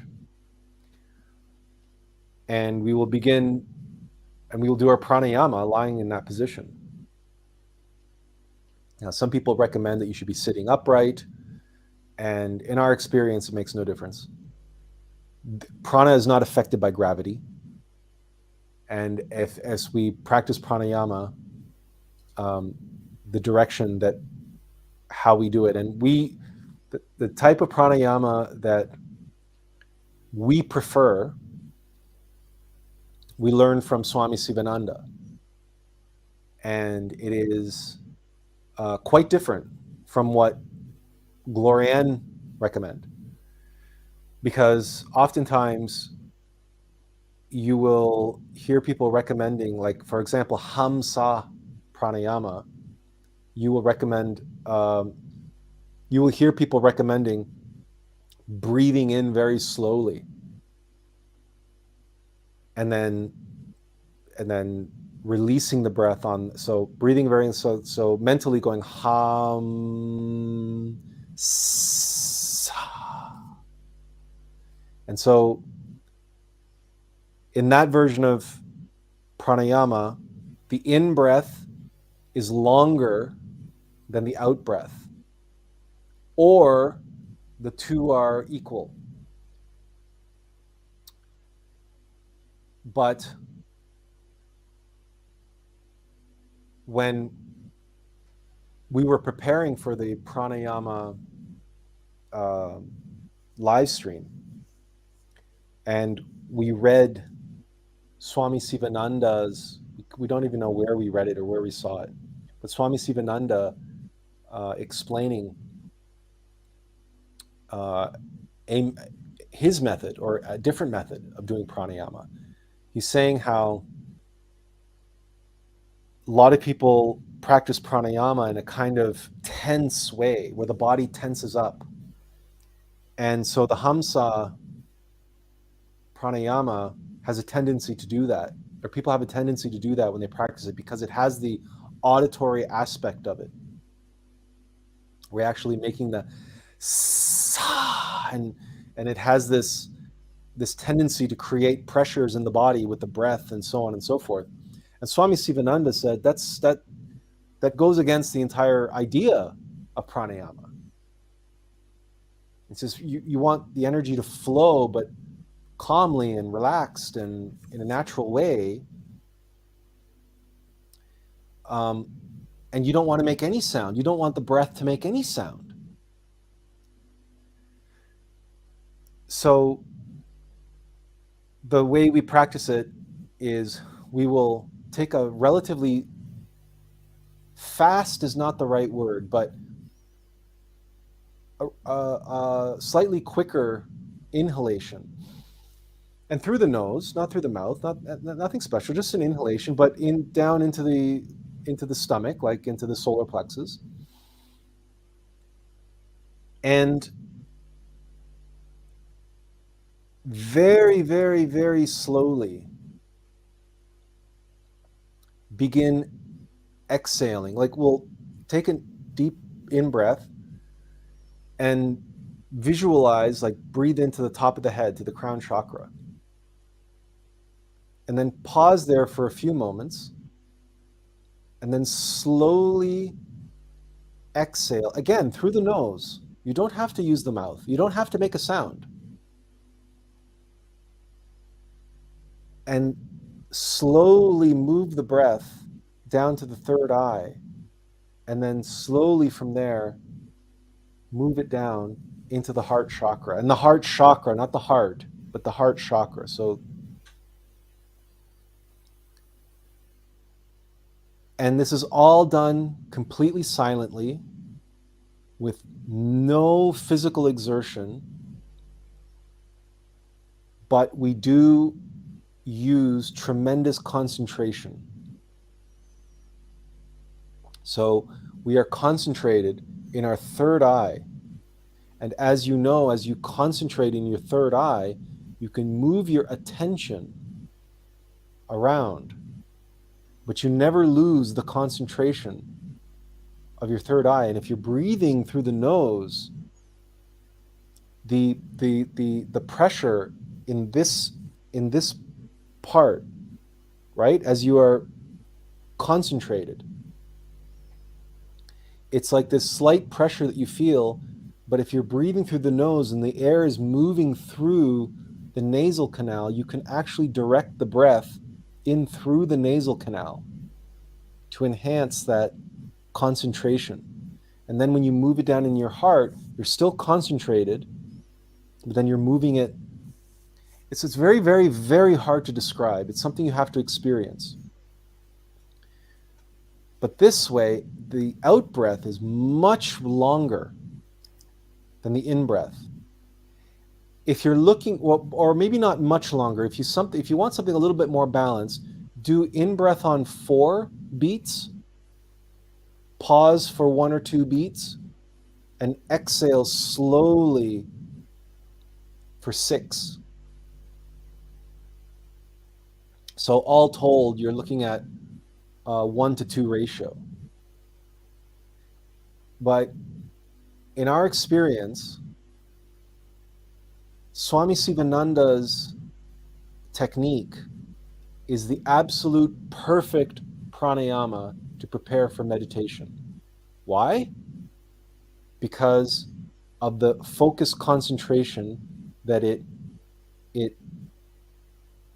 at least in our experience of Sivananda's technique, the way we use it to prepare us for meditation, we are not only working with pranayama, not only circulating the pranayama, but we're also sharpening and strengthening and enhancing and preparing ourselves for meditation by intensifying our focus on our third eye.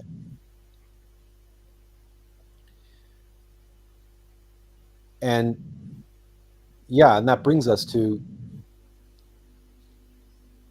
what is an absolute essential on the path of, and that's meditation and preparing for meditation. And there is nothing that can prepare you for meditation better than pranayama can. For the very reasons that we read, that Swami Sivananda said about the relationship between the mind and pranayama, the mind and prana. The prana moves the mind. So if you take 10 or 15 minutes practicing working with the pranayama, moving it up and around into the heart, up and over the crown chakra, through the third eye into the heart. This is the E-A-O, right? The E-A-O mantra is the crown and third eye and the lungs and the heart. That's what you're working with when you do pranayama. Now, interestingly enough, some people like to use mantra to prepare themselves for meditation. And in fact, in our experience, doing this methods of Sivananda's pranayama, the way we described it, just use in the nose, we can mentally do all the mantras E in the crown chakra to the third eye, and then as we move the breath into the chest cavity, into the heart chakra, we do ah and o. But then also, because that heart chakra is so huge, the other favorite mantra of the Gnostics is Aum, which is Aum, Aoum, and that's the mantra of the lungs, the heart, the solar plexus, and the sexual organs. So if you've observed yourself doing pranayama, like Hamsa pranayama, after you do the sa and you direct the energy, the prana into your heart, the energy dissipates and goes throughout the entire body. But it happens very fast when you use Hamsa. When you use Sivananda's method, because it's so slow and methodical, and you have so much time when you have it focused in the heart, you can actually feel it moving lower and down and being dissipated slowly, more methodically through the rest of your body. Then,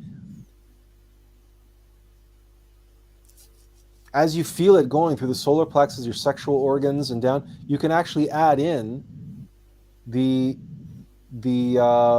U, and the M, and the S. So now, if you have the mental coordination, if you want to call it that, or the conscious coordination to be able to coordinate all of this, just begin doing the pranayama and then add in the mantra as you're doing the pranayama. As you are moving the prana through the different centers, you can add in mentally the mantras. And this helps for concentration as well. It helps your concentration and focus and to quiet the mind, because it's very difficult for the mind to now start, going all over hell's half acre when you are consciously directing the breath and coordinating that. Plus, now you're adding in the mantras. Now, in addition to that, because you're doing pranayama, you're working with the Divine Mother Kundalini. Why not add some visualization to what you're doing now? You can visualize your Divine Mother. You can visualize the fire rising up, burning in the crown chakra, burning in the third eye, burning in the heart. We have this visualization of the heart chakra with two, like a pulsar, with two spinning balls of light in our heart chakra. We don't know why. That just came to us, and it just works for us, like this disk of energy, but it's two pulsars orbiting around one another. And if you do all this for 10 or 15 minutes, you will be in a profoundly different state to begin your meditation. And in fact, very often, we will begin our meditation as we continue to work with the breath, to work in pranayama. Now,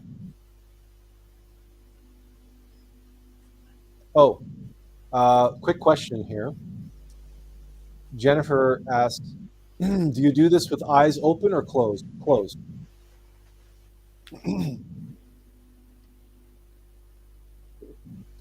You're working with your third eye here. You want to visualize, and you don't want any external distractions. We also don't do this with any music. No, it's just entirely with our own capacity. And but again, when we began doing this, what we're describing to you, we sort of added layer after layer after layer after layer to the practice until eventually we got to the point where we would actually just shift from doing pranayama to meditation, we just kept doing the pranayama. We just kept the breathing up, because you're breathing in through the nose and out through the nose anyway. And once you get into the groove, get into the zone of working with the energy, and it becomes rhythmic. We don't want to say automatic, because you want to do it consciously. But if you're going to be doing visualization and prayer and meditation anyway, and you can, like I say, you can combine the pranayama with your meditation. It doesn't take anything away from your meditation if you're doing this particular practice. Now, if you're trying to do hamsa, you can't meditate while you're doing hamsa. It's more disruptive, right? Because it's noisy and it's more physical and it's this and it's like, so for this methodology of pranayama, right? You don't have to hold your nostrils. You don't have to do anything physical. You just are, and you're just naturally working and allowing the energy to flow. And we have found it to be very beneficial for meditation. But the obvious question arises, why meditate? Why is meditation an essential practice? Well, if we go back to our list,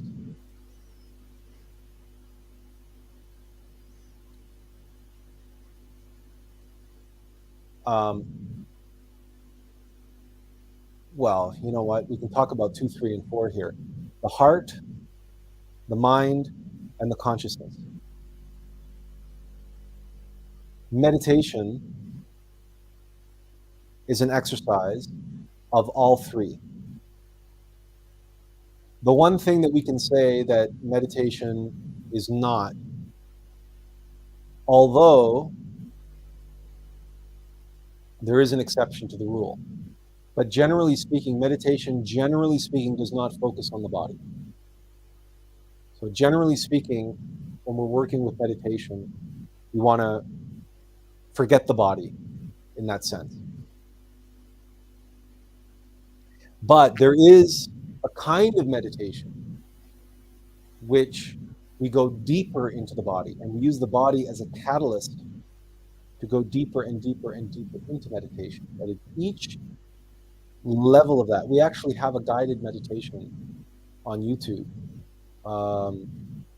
It's called Guided Internal Meditation, and we actually will guide you through a guided internal meditation using the body and using the different levels and dimensions of the body. So the physical body, the vital body, the astral body, the mental body, the causal body, the Buddhic body, and finally the Atlas body.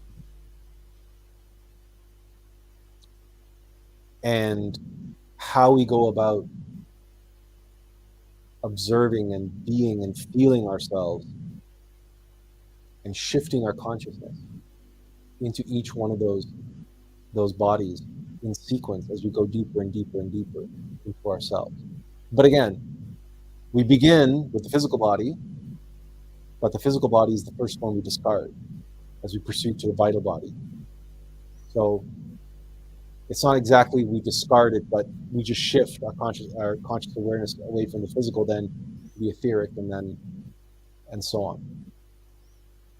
Just like pranayama, there are many, many different forms, methodologies for meditation. And just like transformation of impressions or taking care of the physical body, taking care of the vessel, meditation relies on superior ethics.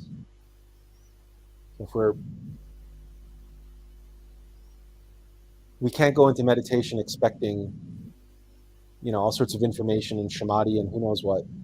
If, an hour a day, if the other 23 hours of the day, we are treating other people like garbage and we are being filled with with anger and frustration and fear and loathing and depression and anxiety, and right? So you can't expect 1 hour of blissful, beautiful experience every day, and the rest of your day you're indulging all of your hellish, primal, animal self, right?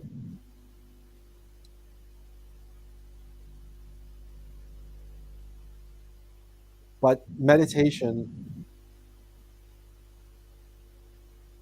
is there to help. It is the gymnasium. It's a psychological, it's the way for us to work with our emotions and our mind and our consciousness in a gymnasium setting, so that when we are out in the world and we are being tested, our mental and emotional resilience and our capacity to remain conscious is being tested. We're facing ordeals, we're facing challenges. The capacity to deal with those challenges, that capacity and capability was developed in meditation. Meditation is a safe space. We should be undisturbed. We should make sure that we do not enter into meditation in any place where we're likely to be disturbed. We should be very comfortable. This is one of the few times on the Gnostic path and the spiritual path where comfort and security are important. Because there's nothing worse than having your meditation interrupted, or you're trying to meditate but you're not comfortable, and so there's something poking in your back or something, and it's like your mind is constantly going to your discomfort, and you can't free yourself from constantly being distracted by that uncomfortable chair or thing poking in your back, or who knows what. That said, the mind will want to distract you. So in meditation, when you're meditating, try to, when you get an itch, don't scratch it. It's not easy. But the body, the physical body, because you are leaving the physical body in meditation, right? You are leaving it behind. You are focusing now. You're going deeper and deeper. You're getting into the consciousness, and you're observing your thoughts and you're observing your emotions, and you're leaving. So the body says, no. The body's like a terrible two. The body's like a pet, right? Who wants attention. He's like, oh, I know how I can get his attention. I'm making itch. And you know that you can't avoid an itch. You can't avoid thinking about an itch when you have an itch. So guess what? But you don't want to scratch it. Why? Because if you scratch it, you think you're getting away with it. You think it's going to go away, but it's going to come back. Why? Because you're training the body that if it gives you an itch, it's going to get a scratch, and it wants to be scratched. It's just like a cat. It's like you're trying to work on your word processor, and your cat decides to walk right across the keyboard. And the cat lies down on your hands on the keyboard. Why? Because the cat wants your attention. The cat wants you to pet it, wants you to rub its belly, whatever, right? Or if you have a dog or whatever pet, right? It's going to get in your face. So the physical body is going to want to get in your face. So what do you do if you start developing an itch in your body? You go into the itch. This is a fascinating and powerful tool, a gift that your body is giving you. Use your consciousness and go into that itch and really observe what's going on. Why? Because the only way your body can create that itch is by accumulating a mass of prana, of energy, that it's now, because let's face it, itch is in the nervous system. It's tingling and it's whatever, right? But it's energy. So if you go deeper into the itch, you very quickly can move past the itchiness of it, the discomfort of it, and boom, you're in your vital body and you're feeling prana, you're sensing, You can have a direct conscious awareness of prana in that form, and it can actually be a catalyst for you to like turbo shoot you deeper into yourself. Try it. These sorts of things, this is self-evident experiential knowledge. Words cannot explain this any more than a word can explain what an itch is. Right? Yeah. Something, but if you try it, if you do it, if you practice it, you'll see what we mean. You'll experience it for yourself. 2 quick comments here. We better get them out of the way before Kamal Manzuki leaves. One thing I tried as a precursor to meditation was phonetic mental gibberish, like speaking in tongues, but internal monologue. Not to be profound, like, oh sorry. So that's a comment. And secondly, he said, not to be profound like the Christian context, but just to fill up the bandwidth with noise that would otherwise be taken by thought. So, okay, so that approach, this idea that we're going to keep the mind busy with something, but we're going to consciously busy the mind with something, so that it takes up all the bandwidth. So that's why many people try mantra and prayer, and there's many other things that people can do. And if speaking in tongues works for you, then so be it. There's an actual meditation practice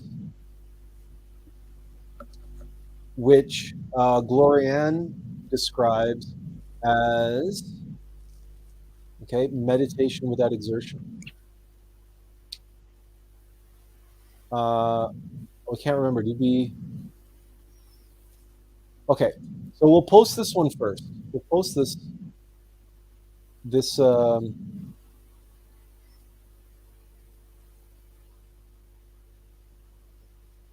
There we go. Okay.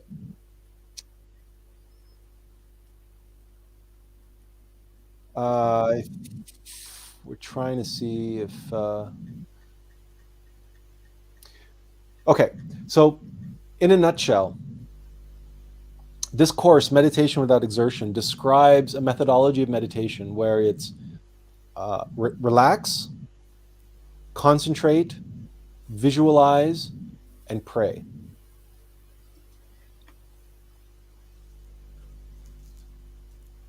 Relax.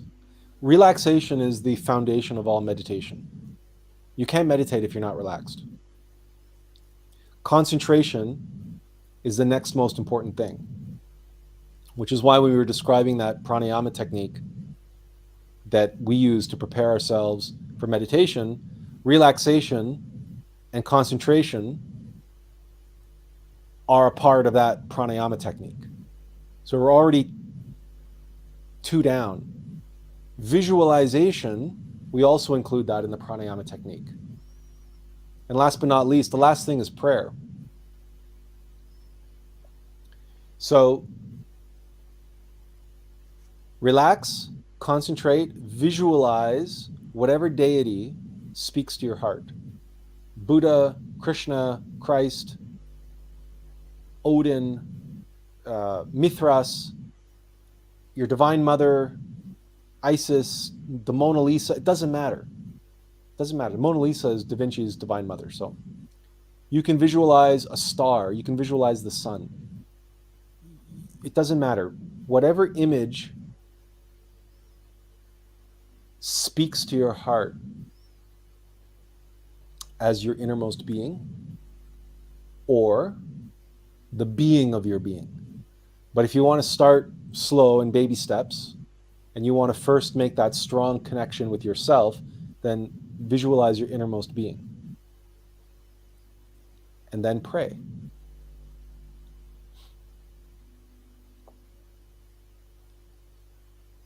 Prayer, if you combine relaxation, concentration, visualization, and prayer, If you have never tried to combine these in meditation before, then this methodology will take your meditations to a whole different level.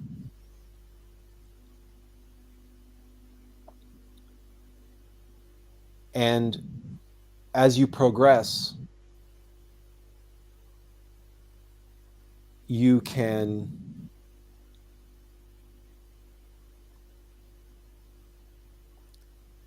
again shift from praying to your innermost being to praying to the being of your being, the being of beings, the Christ, the Logos. And we've described that as well. And the prayer, the most powerful prayer that we have to pray to directly, whether it's to our innermost being or to the being of beings, the cosmic Christ, the most powerful prayer that we have is the Our Father. Our Father who art in heaven. That's the Pater Noster. And if you can learn it, if you can learn the Latin, if you can memorize the Latin and learn what it means, then that's a very, very powerful prayer.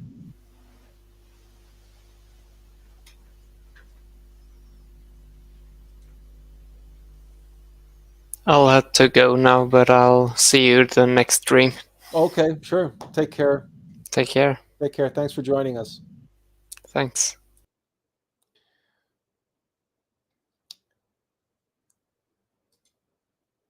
So clearly, this brings us to prayer and mantra.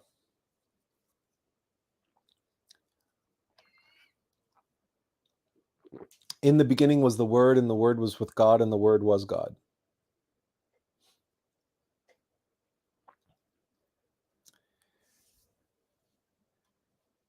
There's a whole bunch of different resources talking about this on Glory N, but prayer is one of the methodologies that we have in order to focus on that, the second component, which is devotion, and to expand our heart, to expand the heart center, the heart chakra. When we visualize and we visualize our innermost being, or we visualize our divine mother, or we visualize the being of being, the Christ, which again, we can use any deity in our visualization, but then we open our hearts and we pray with deepest devotion and deepest longing to connect.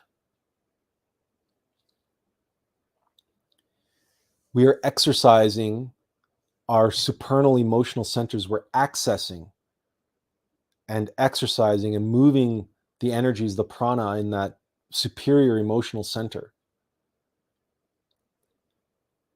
And all of our mental faculties and our consciousness is focused and directed and concentrated on our being and or our being of beings. So now, and our body is relaxed, we're comfortable, and so we have completely devoted all of ourselves and all four of these aspects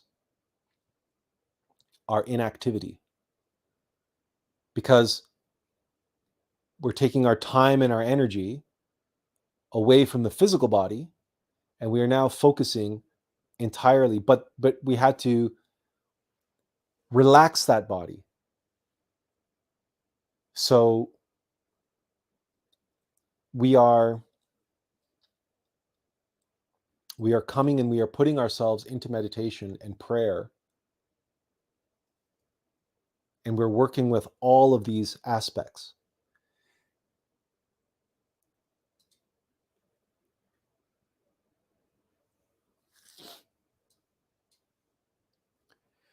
Mantra, of course, helps to activate the different chakras. And the chakras are portals or gateways through, they are the metaphysical connecting tissue between all of our different metaphysical and physical bodies.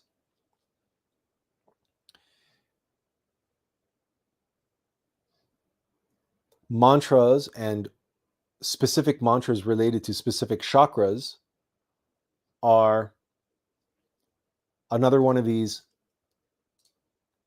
essential practices, because we're working and exercising and we're allowing the energy, well, what's the term they like to use? The opening of the chakras.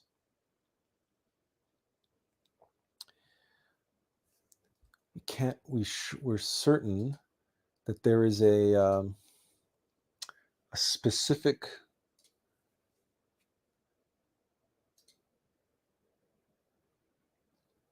we're trying to think which book it is.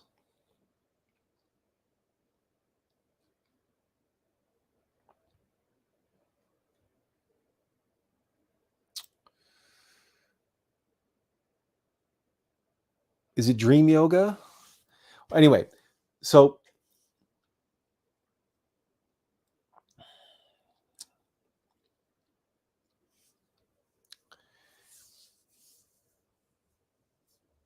there's you will find in many places, but also on Glorian, we just can't remember the name of the book, that I'm sure Master Samael writes about it in more than one book. The different mantras related to the different chakras and what the different chakras do. I'm pretty sure that it's Dream Yoga. That he goes through all the different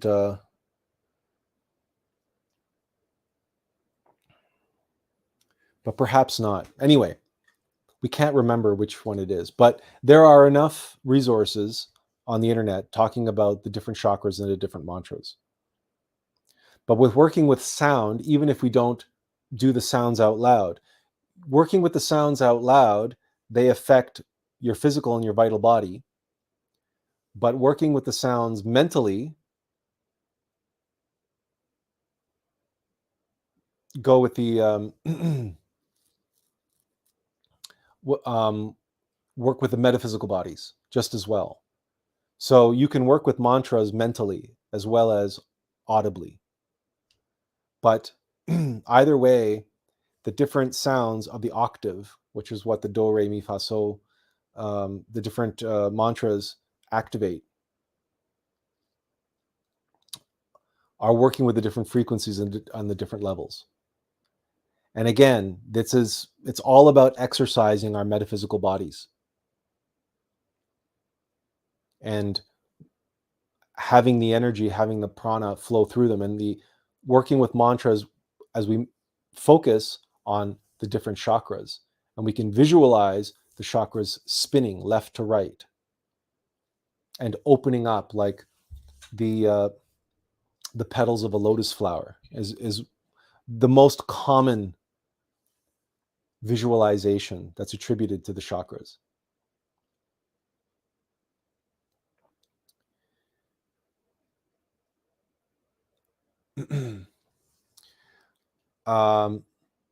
Sorry, just momentarily distracted there.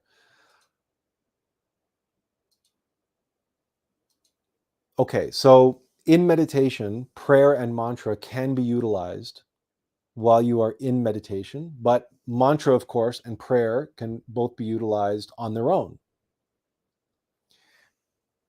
But their importance and the reason why they're part of our 4 essential practices here is, again, because of how they relate to the stimulation of the different bodies, and the mental body, the emotional body, the physical body. And we can use specific mantras to enhance specific parts. So, for example, the heart, the mantra Aum or Om is related to the heart. So if we work with that mantra, we're working with that heart center. The mantra E is related to the head, to the crown chakra and the third eye chakra. The different chakras relate to different metaphysical capabilities. So, for example, the throat chakra, which is A, the mantra is A. That's the esoteric ear. So if you work with that mantra, that will improve your clairaudience, right? So there's clairvoyance relates to the third eye, our ability to see, but clairaudience relates to our ability to hear. So for example, to hear the voice of our innermost, or to hear the voice of God around us. So it's clairaudience. So if we study the different chakras and what each chakra relates to, as we work with those mantras, we can develop those different aspects of our consciousness as they relate to those metaphysical sensitivities, metaphysical capabilities. And prayer relates to this because, of course, prayer is also sound. And whether it's prayer or mantra, both of them become more powerful, more energized if we sing them. So, in the same way that music in general has the potential to move us more than just the spoken word, music is 10,000 times more powerful in terms of its ability to activate the emotional center than is the mere spoken word. So think about that when you are practicing mantras or when you are in meditation and you are praying. Sing the prayer. And again, not out loud. If you're not a good singer, don't worry about singing out loud. Because prayer works because you're praying to your innermost being. God is not out there. God doesn't have to, you do not have to make a sound for your innermost being to hear you. So pray to yourself within yourself. In your own mind, in your mind's eye, you can sing like Pavarotti if you want to. You can sing like Celine Dion. You can give yourself the most beautiful voice.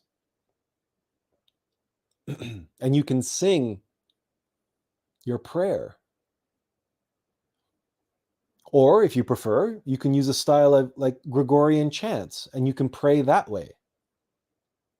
But again, Gregorian chants, very powerful in how those words, those prayers, because they are prayers, those Gregorian chants. So all of this is essential because, as we said, in the beginning was the Word, and the Word was with God, and the Word was God. That's sound, that's vibration, that's frequency, that's mantra, that's prayer, that's song. And people talk about raising their vibration and so on and so forth. Well, this is practically how you do that. To work with the octaves and all of the notes in order to do that and to heighten and increase your connectivity in meditation. Again, we'll come back to our 4 aspects here: the physical body, the emotional body, the vital body, the mental body, and the Buddhic body, which is the consciousness.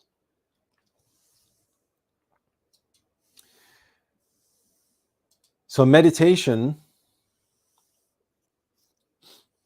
and all of these practices in meditation are working on all four of those areas, but especially the consciousness and psychic control. Why is that? How does that come into play? Well, how it comes into play is because of the other essential practice.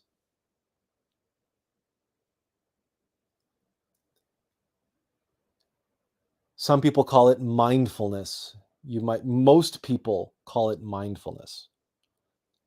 But in Gnosis, we call it self-observation and self-remembering.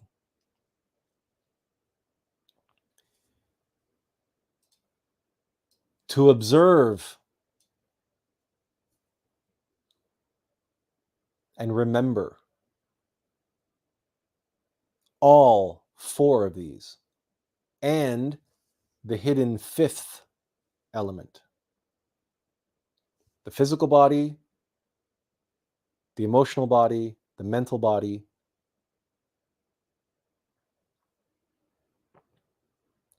through consciousness, which is the fourth aspect,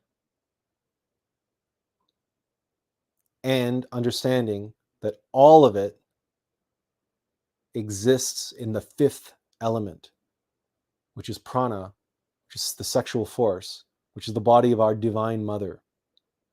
Which is why in Gnosis, when we say self-remembering, we say, remember your divine mother.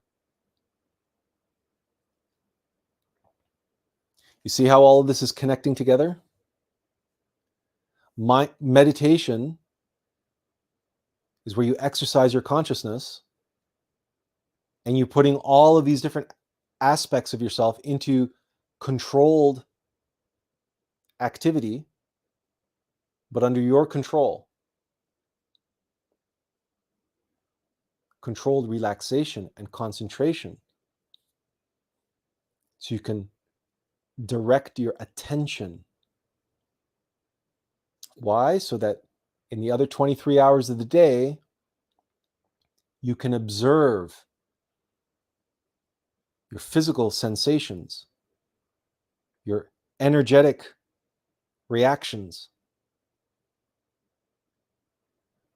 your emotional state and your emotional reactions, and of course, your thoughts and beliefs and mental cacophony that's going through your mind, your mental body. You observe your physical sensations, your emotions, your thoughts with consciousness. And all of that is different vibrations at different levels and different dimensions of prana, which is your divine mother. So you remember your divine mother. Self-observation, self-remembering.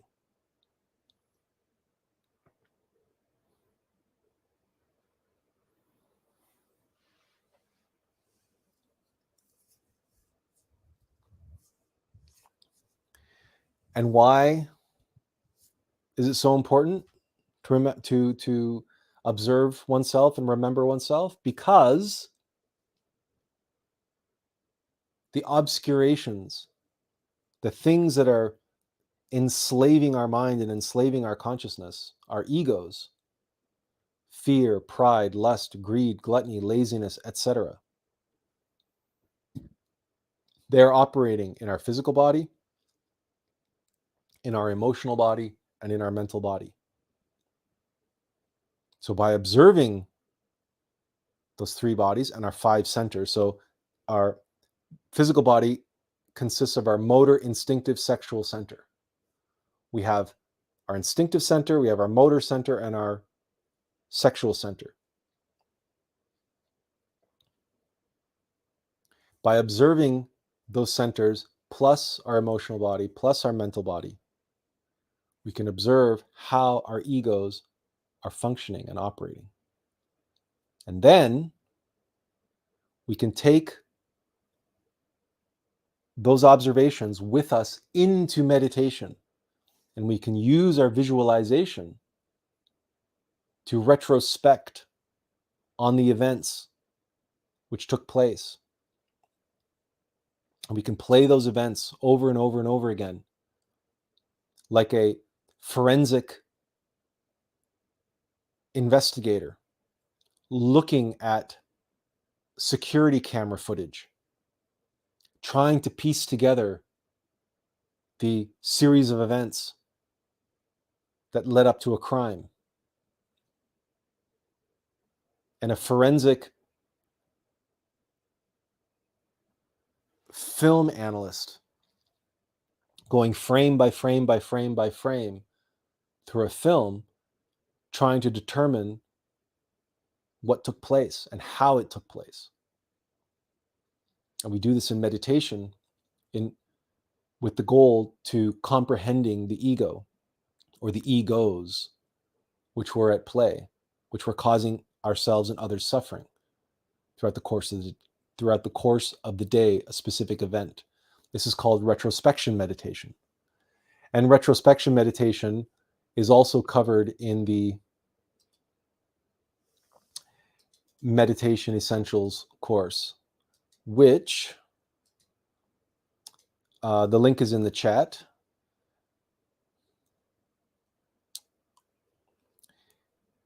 And there it is on screen.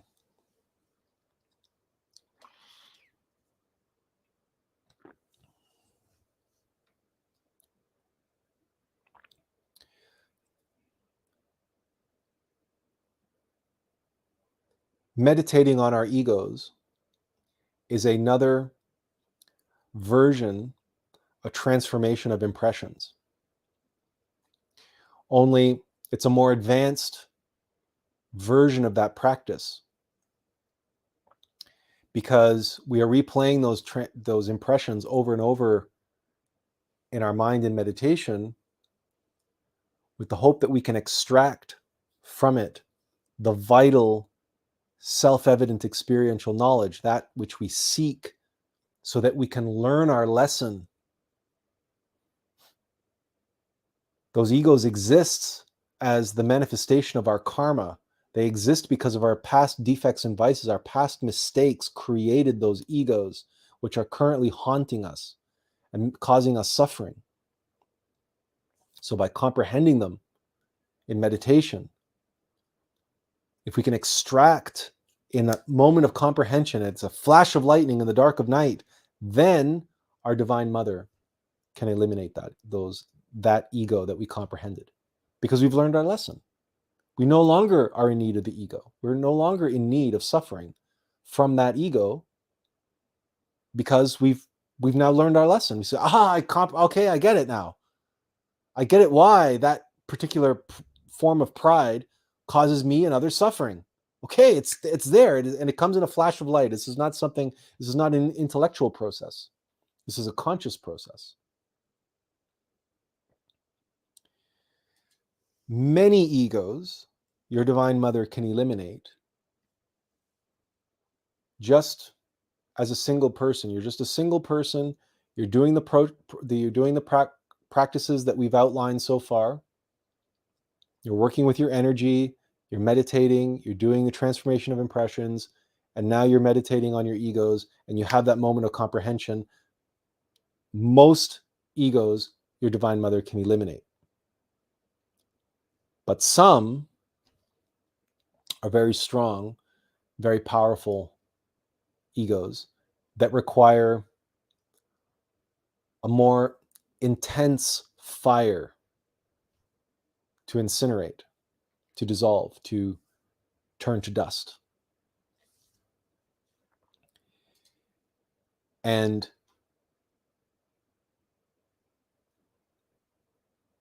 that intensification of that fire happens in the alchemical chamber. We're talking about sexual alchemy now. This is a practice that we can only do with a partner. We can only do with our spouse. And this is the real secret of spiritual transformation, of spiritual development.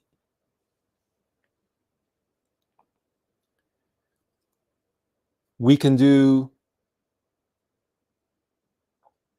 a fair amount of it as single people, as we described. We have the Viroli mudra, which we talked about, right? And we have pranayama, obviously, and we have meditation, obviously. But then for the real dug-in, there's sexual alchemy.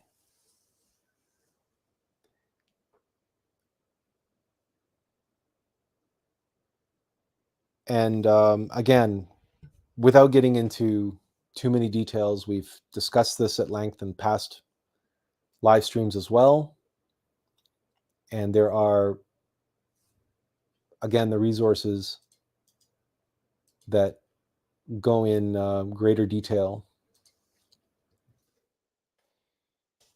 You can see by the number of links that we've shared,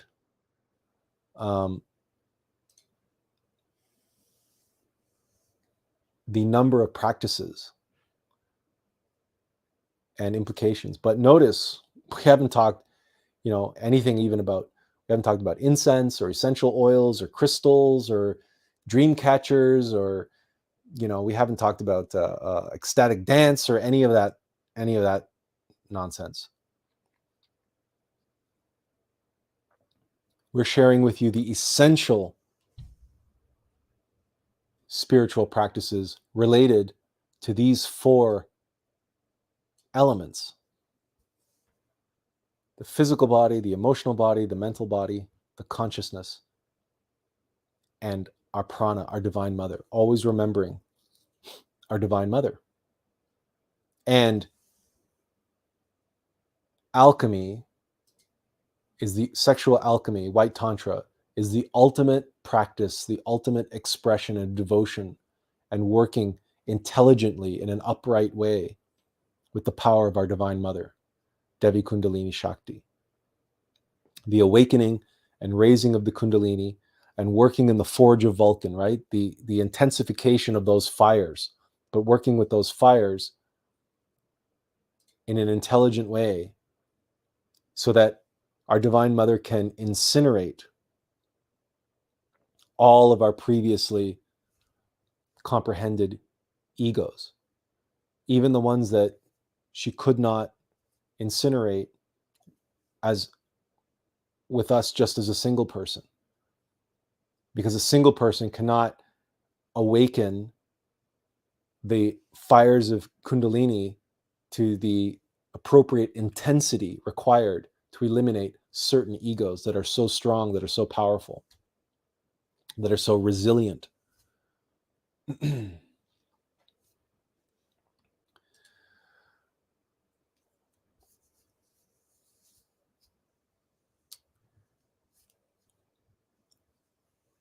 We would say this is the pinnacle of spiritual practices. And it is, in many ways, the most advanced of the spiritual practices.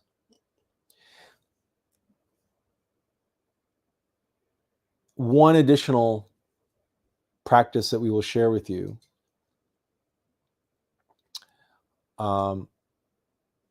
there's a course on runes on Glorian. Now, runes are, now you know what the runes are. This is the Futhark, the Nordic alphabet. And these are the characters of the Nordic alphabet. Now, the way this works, if we can click on one of these here. So the way runes work is we have a mantra and we will orient our body, our limbs, in a certain way to reflect that particular rune, and we will perform the mantra accordingly.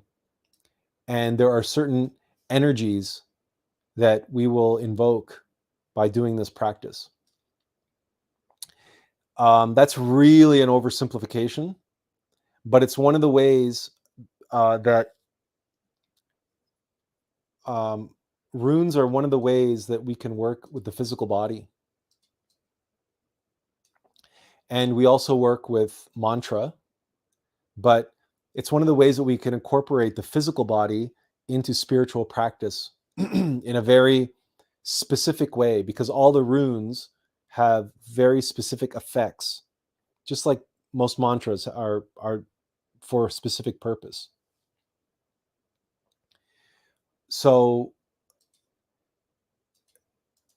having said that, are runes an essential practice?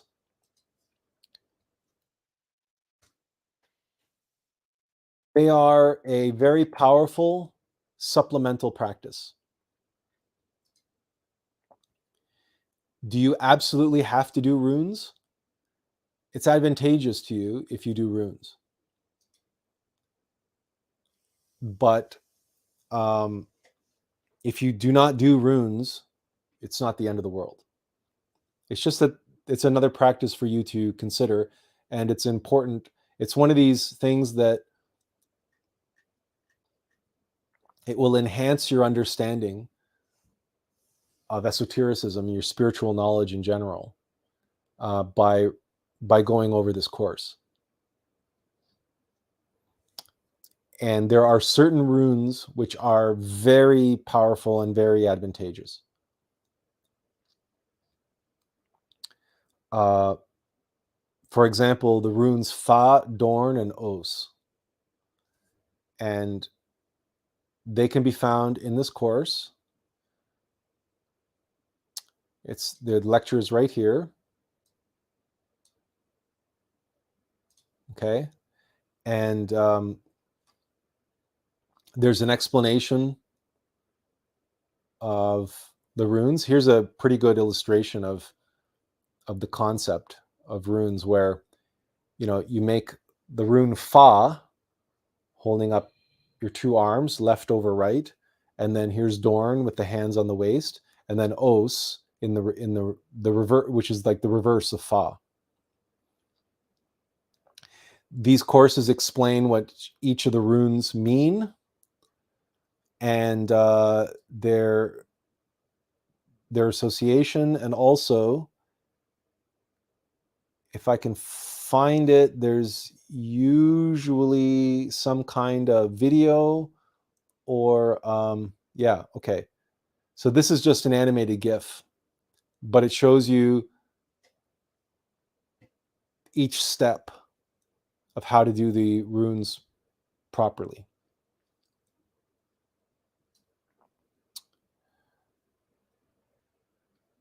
There have been also some videos on YouTube that show also people doing the different practices and so on. But if you only learn one set of runes, learn this one. You will find this one very useful, especially if you're low on energy. It's something that's best done in the morning, facing the east. And read this lecture, and you'll understand why. Because again, energy is so important to us on the path, and having enough energy and having the energy required to do the work. So this is one of those practices that will help you on that front.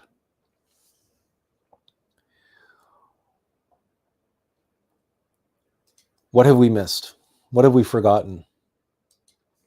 How about saying a blessing before you eat?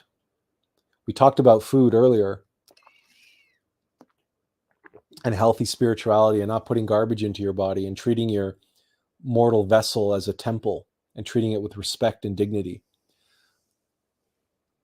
One of the aspects of that is always blessing your food before you consume it, remembering your Divine Mother, thanking her for the sacrifice of the elementals. Their bodies become our bodies. Their energy becomes our energy. May we always use it for the sake of others, for the sake of the end of suffering, in the name of Christ, for the glory of Christ, and by the majesty of Christ. It's a simple prayer. It's a simple little blessing. But you say it while focused and concentrated on the food that you are about to eat. So you are energizing that food with the right energy, with the upright positivity, and the understanding, the comprehension of what it is you are about to do. You're about to consume the bodies of other beings. They are making a sacrifice for you. So what is the sacrifice that you are going to make, that you are willing to make? And how will you affect the karma of these beings by how you utilize their energy? And by eating other beings, I don't just mean meat. I mean, if you eat plants, you are eating the bodies of other beings. And how you use that energy, how you utilize that energy, will affect their karma. Everything is connected. Everything is interconnected that way. And if someone makes a sacrifice for us, we have to pay it forward. And if we're just selfish and just use that energy and for gluttony and use it for our own pleasure and we don't pay it forward, then that actually reflects very poorly on the being who sacrificed themselves for us. There's a lot of consideration. There's a lot to consider in terms of genuine spiritual development and spiritual enhancement. And spirituality is far more than just feeling spiritual or calling yourself spiritual, or there's way more to it than the New Age will ever understand. They don't want to understand it. They don't want to teach it. They want to oversimplify.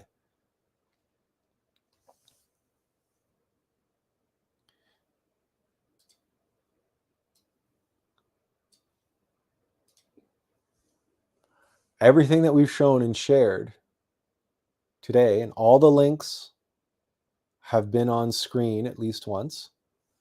Here's I think we put the runes. There's the runes, but they're all in the chat. Hopefully you'll be able to see them on the replay as well. But they've all been on screen. And you also can find these lectures also on Glorian just by doing a search for these topics by name, right? But this whole essential spiritual path comes down to the recognition of, even though there's 4 listed here, there's 5 things. Physical body, the emotional body, the mental body, the consciousness, and our divine mother, the prana, the energy, the vital body, the etheric body, and all the levels of prana, our divine mother. And working in a balanced, harmonic way to develop and exercise all of these.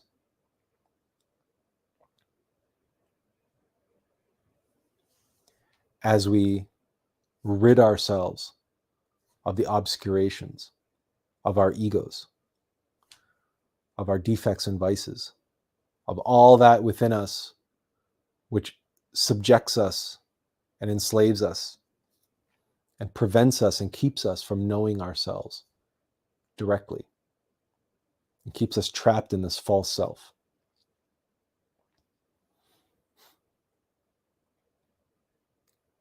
So we have self-observation and self-remembering. Remember your divine mother. Observe your physical body, your emotions, your thoughts. Remember your divine mother. We have the transformation of impressions. We have pranayama. We have the rites of rejuvenation, specifically the Vairoli mudra. You know what? Let's do it this way. So what did we say? We said let's go back and do these in the order that we did them. So okay, so here's our 4. So we have healthy spirituality. We have taking care of your body for spiritual growth. We have the transformation of energy. That's the transformation of impressions. So that's trying to take everything that so not being a passive observer and not just being a sponge and just absorbing everything around us automatically, mechanically, but consciously and digesting things consciously, moment by moment. It's an aspect of mindfulness, this is the aspect of self-observation where it's one eye in, one eye out. But we are conscious, and we're consciously, actively digesting in our consciousness the impressions around us. And we're extracting the self-evident experiential knowledge from our experiences, and without identification and without attachment. So here's pranayama. We spent a good deal of time talking about that. And the rites of rejuvenation, specifically the sixth rite, or the Vairoli mudra, the transmutations for bachelors and bachelorettes. That relates directly to alchemy. But this is what we can do as single people. This is what we do with couples. And then, of course, we have meditation. We have the essentials of meditation, and there's two different articles here, the meditation essentials, and we have something called meditation without exertion. And meditation without exertion includes the incorporation of prayer. And along with prayer, we have mantra, and mantra can be done outside of meditation, and mantra can be done as a separate practice. Oh, we didn't even get into these two, did we?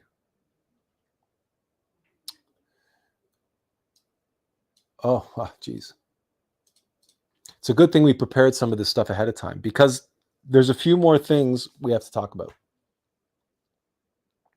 Well, we talked about initiation briefly, about our innermost being developing levels that are called initiations. So again,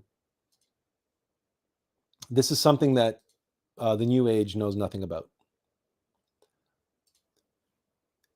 All of these 4 steps and everything that we've discussed and described is all about this. The path of initiation is the path. Initiations refer to the different levels acquired by the innermost being, by our true self. So if you want to know about initiation and about the nature of the path, now this is a very esoteric topic, because the path of initiation relates directly to our innermost being. We do not receive initiations, our innermost being does, our true self does.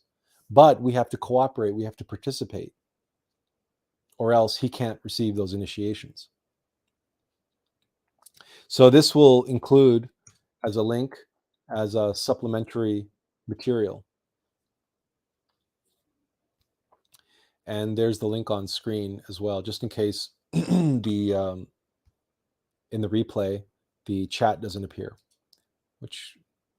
So that's the name of the course, The Path of Initiation, and the link is on the screen. Now, related to this is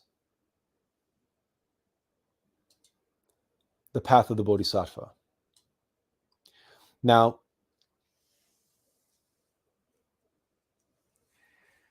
this is another path. This is called the direct path to the absolute. The path of initiation can lead us to nirvana and lead us to what is called the spiral path. But the path of the Bodhisattva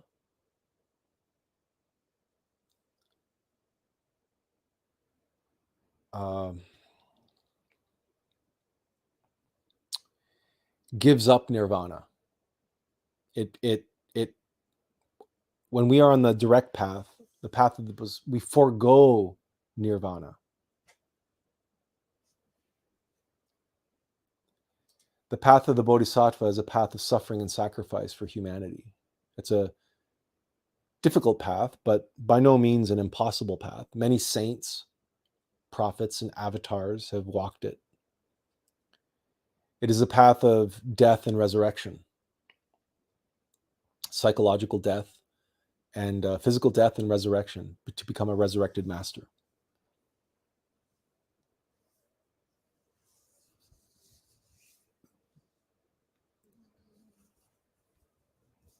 unless you are called to this path,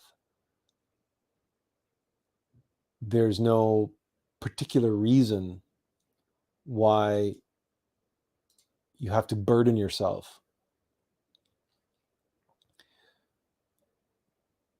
or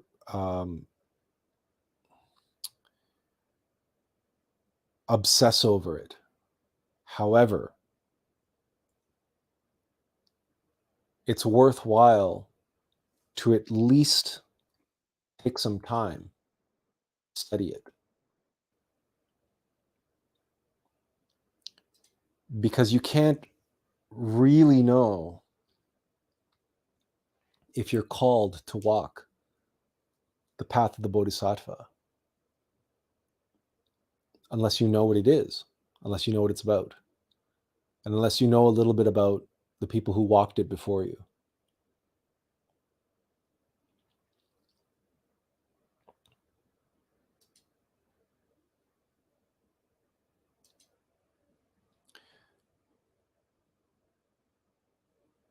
Last but not least,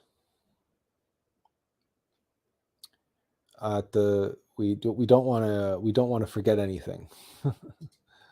So we're going to save. Would you call it saving the best for last? I don't know.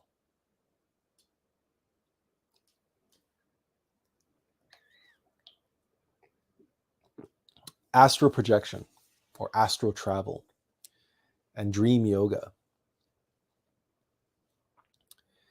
This is something that many people practice, many people do. It's also known as lucid dreaming. You may have heard of it in those terms. And is this an essential practice? It can be. If there's something in the astral plane that you are required to see, required to experience, if you are required to have experiences on the astral plane, then this could very well be part of your path. It could also be part of your path to have some astral experiences and then have your astral body taken away from you, or expressed in a better way, your innermost being and your divine mother go to great lengths to energize and charge and strengthen and empower your astral body so that you could have a few experiences on the astral plane. And then once you've had the necessary experiences, they no longer support you continuing to have them.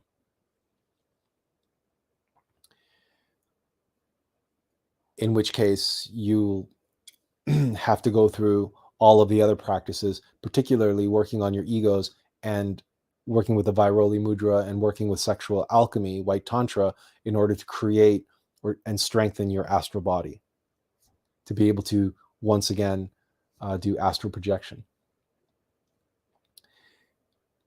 From our point of view and in our experience, we've had a number of different experiences in the astral plane, but then our astral body was taken away from us. Said, okay, you saw everything you needed to see, you did everything you needed to do. And from our vantage point, we see far too many people putting far too much emphasis on astral projection and dream yoga. We also see individuals who are unable to astral project and unable to astral travel getting kind of mystic shame and becoming envious or becoming self-deprecating, saying, oh, all these people in the new age and all these other people can lucid dream and they can astral project and they can do all these things and I can't do any of it. So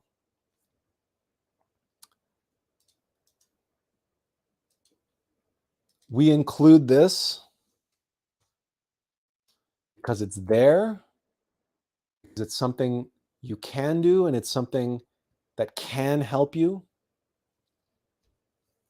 We encourage you to study the course, to understand why it can be beneficial and why it can be important. But you don't need to obsess over this. You don't need to obsess over astral projection. And you don't need to make this a must-have, must-do practice. We had to address it. We had to talk about it. It's kind of like the elephant in the room. But it's the last thing that we're talking about, which sort of tells you on the level of importance how important this is. On the other hand, the dream yoga aspect, okay, the dream yoga aspect, we can learn a great deal by studying our dreams and meditating on our dreams. So don't discount that aspect of astral projection. Even if you can't lucid dream, there's still a great deal of value to be had from regular dreams. But regardless, we include this because many people, including Master Samael, put a fair amount of emphasis on astral projection. And we also have benefited from our experiences. For example, if you have the ability to project in the astral plane, ask to see your innermost being, ask to see your divine mother. These are the first things that you should do if you ever have a lucid dream, or in other words, awaken in the astral plane. It's the first thing you should do, is ask to see yourself as you are, to see your true self, to see your divine mother.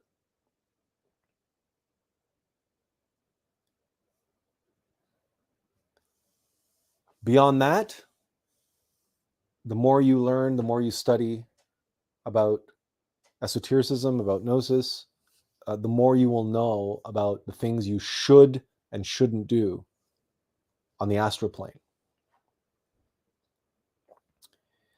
And yes, you can benefit greatly from this practice,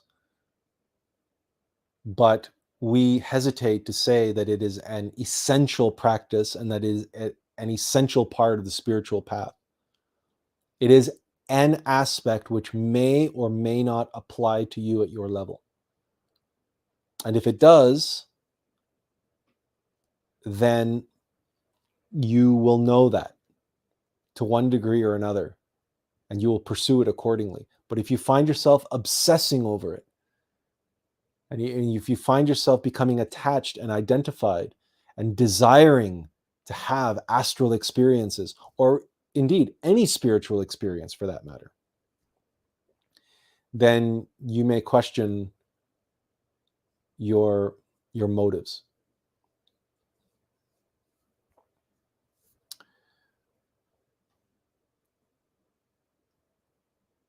All right. Only took us 3.5 hours. But unless we're forgetting something, and by all means, this is the time for you to let us know if we're forgetting something.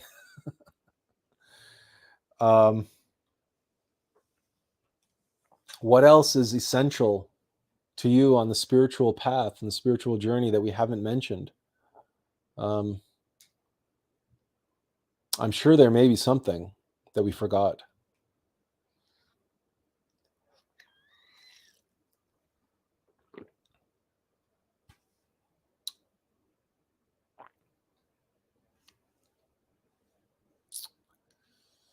Actually,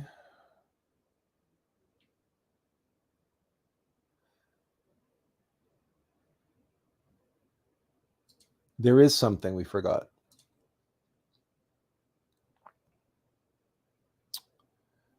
Okay. Well, we could keep going on different things. Okay, so this is something that we should mention.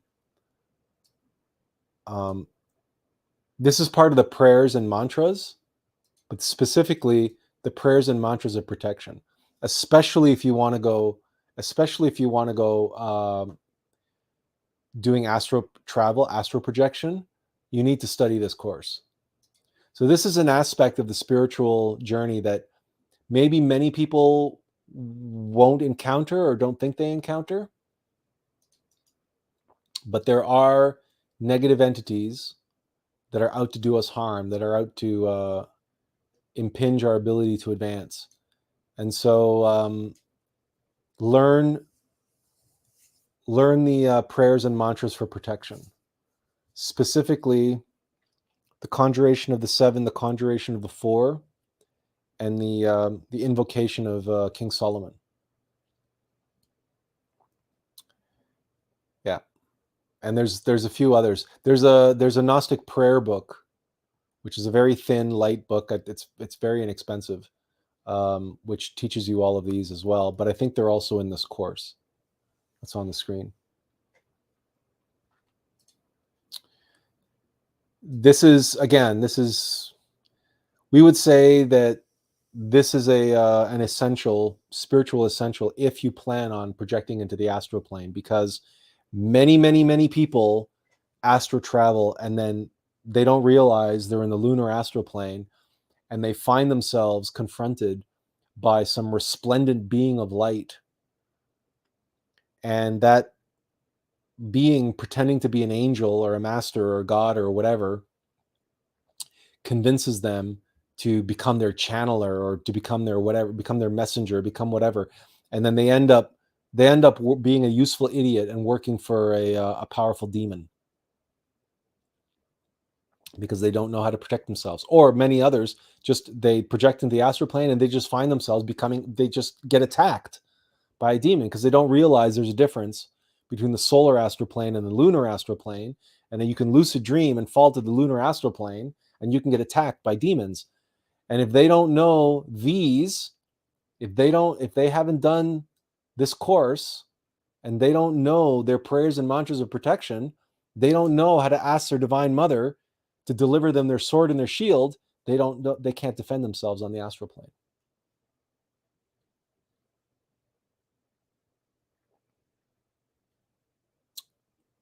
So we would say that in terms of prayers, the Pater Noster, the Our Father, the Hail Mary, and these prayers of the prayers of protection would be spiritual essentials for anybody who's doing any serious esoteric work. Okay. Kamal Manzuki says, one time I awoke in a lucid dream and implicitly knew to go outside to meet someone, and we walked ways, and we had a short conversation. I knew that I knew who it was, but not how. Their face shifted, different faces, the whole time, some of whom I knew in real life. Could this have been my guardian angel or divine mother or something else?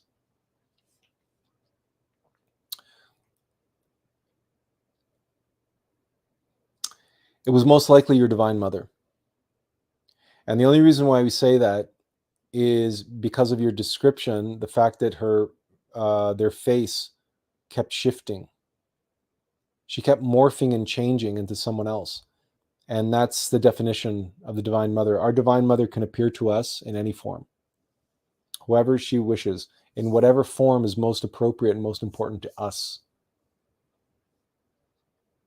Having said that, if you do have an opportunity to have another lucid dream, awaken in the astral, be sure to ask to see her. Just ask to see her, or ask to see your true self. Yeah, but that doesn't matter. That doesn't matter to your divine mother. She can appear to you as whatever she wants. She's divine mother nature. She's all of manifest reality is the divine mother. All manifest reality is feminine. So even you and I are fundamentally feminine. Everything in the universe is feminine. Everything in the universe is the body of the divine mother. So she could have appeared to you as just he's. But then again, don't take our word for it, right? If you really want to know for sure, then awaken in the astral plane, have another lucid dream. There's We shared with you the course on dream yoga, and astral projection, and ask to see her, or ask to see your innermost being, your true self. Your true self, you wouldn't be shifting and changing his faces and making himself look all, So and your guardian and guardian angel is a particularly Christian term. Your guardian angel is always your divine mother anyway. It's just she appears to Christians in that form because that's what they would understand, right? Your divine Da Vinci's divine mother appeared to him as the Mona Lisa because she knew that he was going to paint her.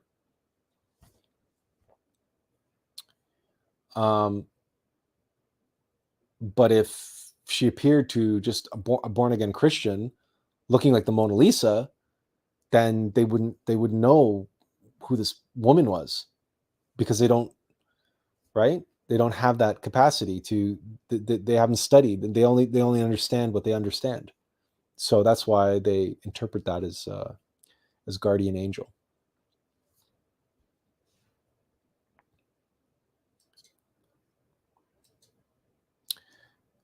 Anyone else have any other questions or comments or concerns, or did we miss anything? Did we forget anything?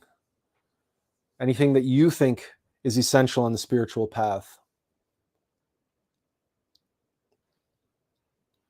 But at least now you know how much material there is, and how much work there is, and how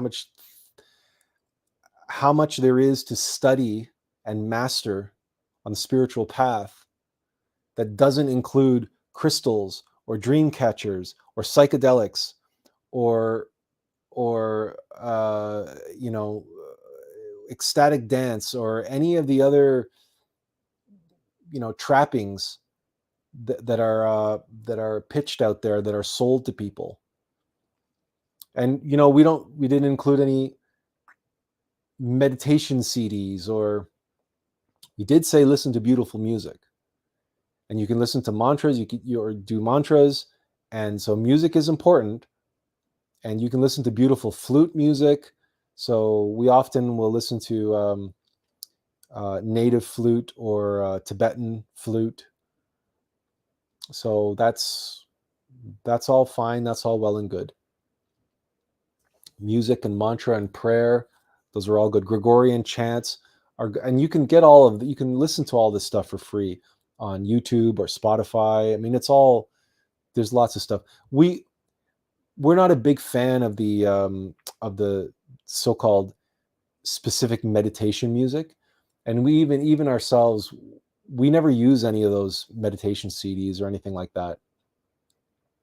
And we also don't like guided meditation. We only have one or two guided meditations on our own YouTube channel, and only because those specific meditations are specific. And so we just wanted to share that with you, but we don't recommend you using that all the time. Use a guided meditation CD should be used once or twice maximum. And then from that point forward, if you want to do the visualization or anything else, you should just go ahead and do that. But you don't need the CD anymore. You don't need to be guided every time. You should be guiding yourself.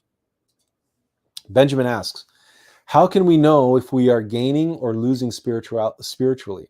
For example, it is inevitable that we feel angry sometimes, and after that, we feel so drained. How can we recover? By forgiving those who have wronged us?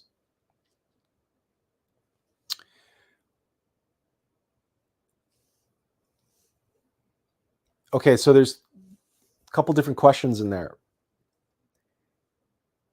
The spiritual journey is the alm of life, the analogous ultimate methodology. It is a spiral, okay? And we've talked about this before, and we talk about it in our video on the alm of life.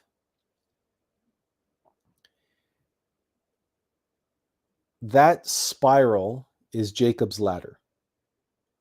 Okay, now Jacob's ladder, if you know, it's a ladder that goes up to heaven and down to hell, and it passes through earth. And all the angels and demons go up and down this ladder, and so do we. But the thing about Jacob's ladder is that you have to descend before you can ascend. So what it is the alm of life, which is a spiral, an expanding spiral. So if you draw a spiral on a piece of paper, and then you mask the two sides of the spiral, what you end up are the rungs of the ladder. Okay, and it looks like you can just go up and down that ladder, right? But in reality, you have to uncover the spiral, and you realize the only way to progress to the next higher rung on a spiral ladder is to descend to the previous lower rung, because it's one line, it's one continuum. So what that means is, how do you know that you are gaining or losing spiritually? When the tests get harder, when the ordeals are more intense, when the anger you feel is greater than how you used to feel it, more intense, you perhaps feel it less often, and you're not triggered by the same things anymore as you used to be. Now it takes much more to trigger you. But when you are triggered, the anger is so intense and it's so heavy, and yeah, it completely drains you. And that's because you're fighting ever more powerful expressions of anger. You're fighting more powerful demons of anger inside of you, egos. The spiritual path doesn't get easier. Think of a mountain climber climbing up a mountain. The climb doesn't get easier. The higher you go, it gets harder. But you've been prepared for it. Just like when you're playing a video game. As you progress in levels, the levels get harder and harder and harder and harder. They don't get easier.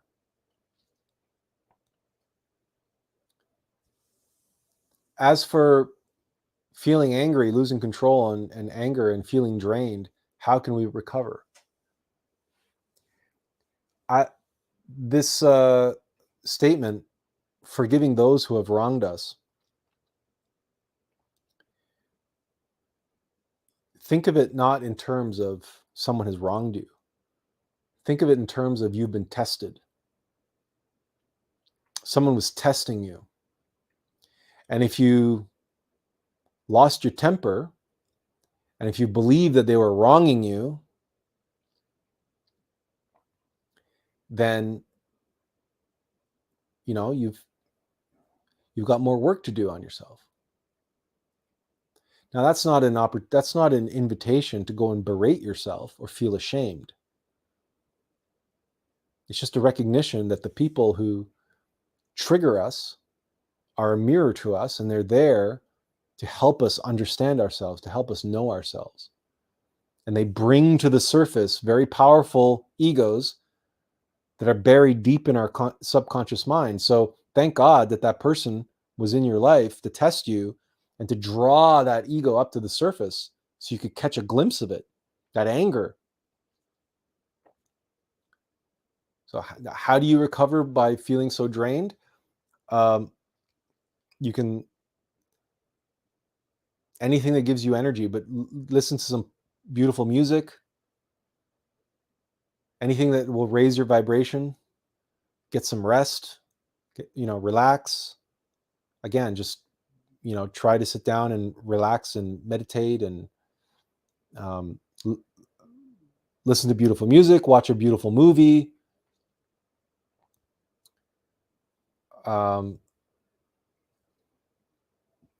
Get some sleep, get some good sleep, go to bed early and wake up early and meditate.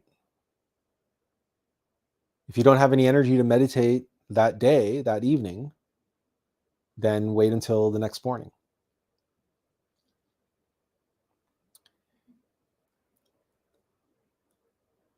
Yes, forgiveness is important and so on and so forth. If someone really has wronged you,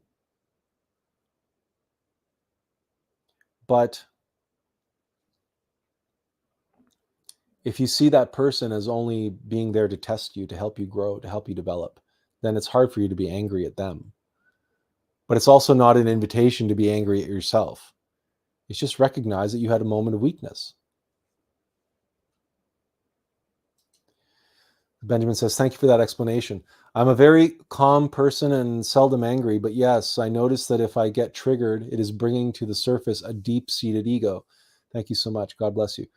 So rest assured that your experience, you're not alone.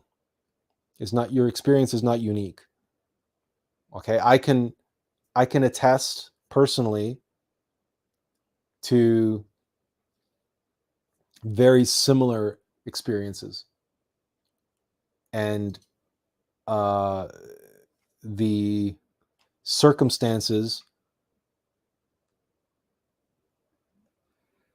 that were required to bring that demon to the surface were extraordinary. But the demon that was brought to the surface was just as extraordinary.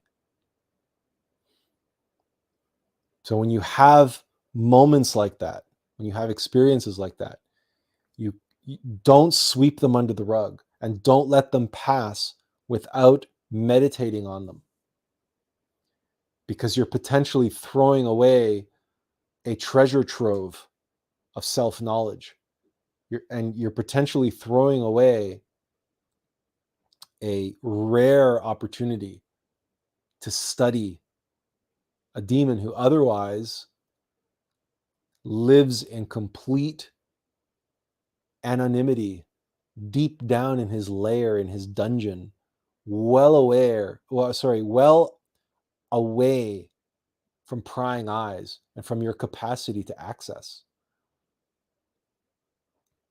And if you are seldom angry, what that means is it's the opportunities for your Divine Mother to orchestrate the type of circumstance required to bring that demon out of his lair into the surface are few and far between, which means when they happen, you can't allow yourself to be distracted by the fact that, oh my God, I'm angry, or oh, how did they wrong me, or oh, should I forgive him? Should I not forgive him?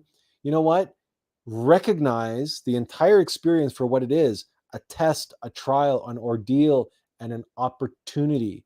Remember the Chinese character for crisis and opportunity, right? And how they're related.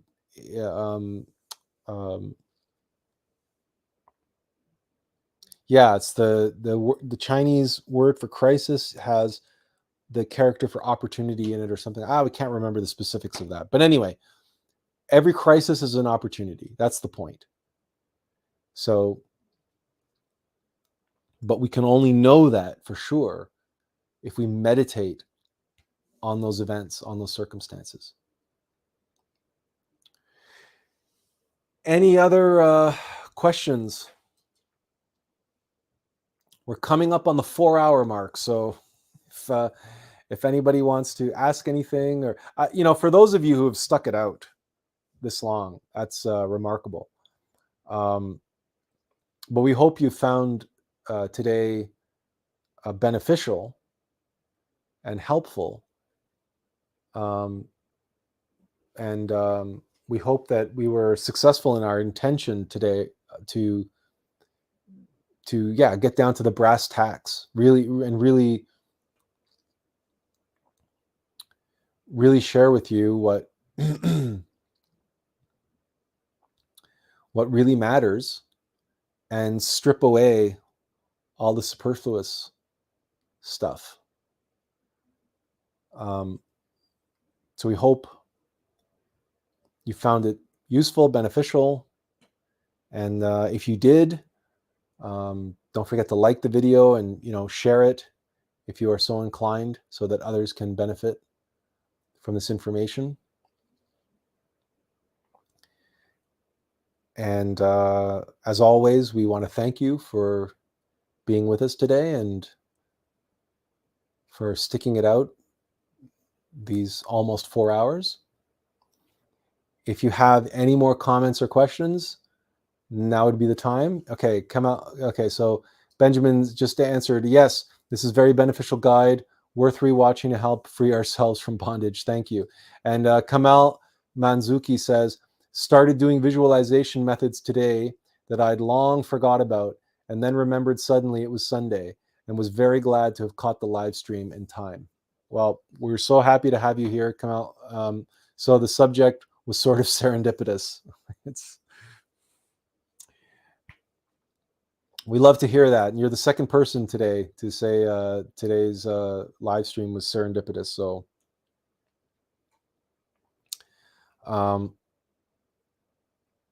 yeah, so sometimes we need a reminder, right? And sometimes it's useful to have a list, right? If there is such a thing, and but really the core, the essence. But if there's one takeaway we want you to take with you, it's this, right? And so remember your whole beingness, all of who you are. Know thyself, and all of these different levels. And as you are practicing and as you're working, and remember your divine mother. Always remember your divine mother. And we have our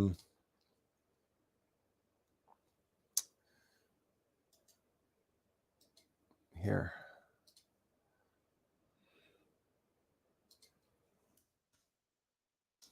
This is our article on the Divine Mother. O Divine Mother, here art thou. We'll leave you with this, because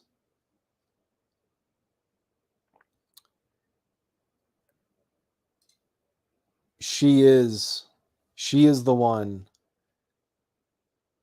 that furnishes us with all that we need on our journey, on the path. And to walk that path without a visceral sense of all that she does for us, it's, our innermost being and our divine mother, they're not jealous, they're not envious, they're not vindictive, they're not capable of such emotions. And they don't deprive us per se. But for us to try to proceed on the spiritual path without remembering her and without grasping what this graphic, what this image is revealing to us,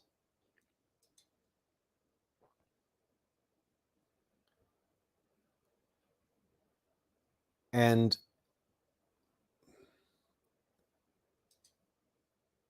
well, look, it really is a spiritual essential. It really is, to walk the spiritual path and not comprehend who is it who is leaving us the breadcrumbs, who is it who's arranging the serendipity, and to just take serendipity for granted, or just say, oh, well, it's the universe, it's this, it's that, it's the other thing. No, it's your divine mother.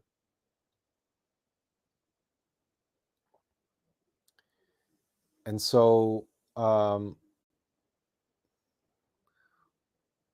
this is a very personal article, this one.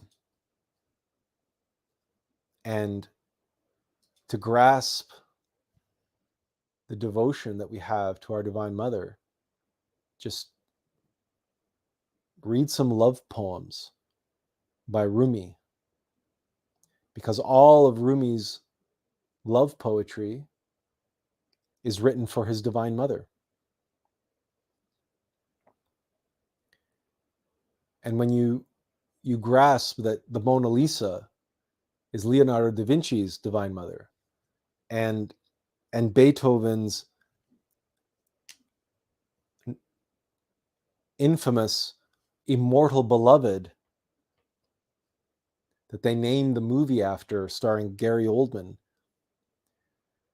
and they were all trying to figure out which of his so-called mistresses or whatever was his immortal beloved, they all missed the point.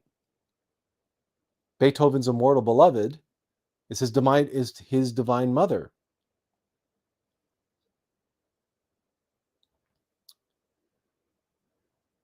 So in that context,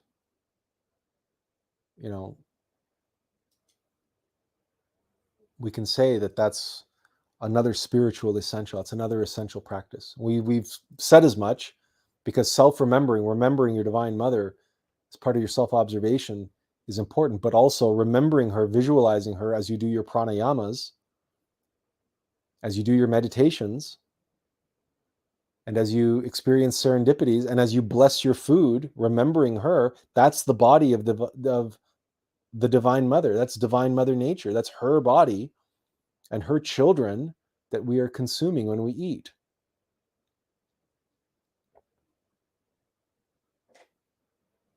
So, yeah, that's very much a spiritual essential.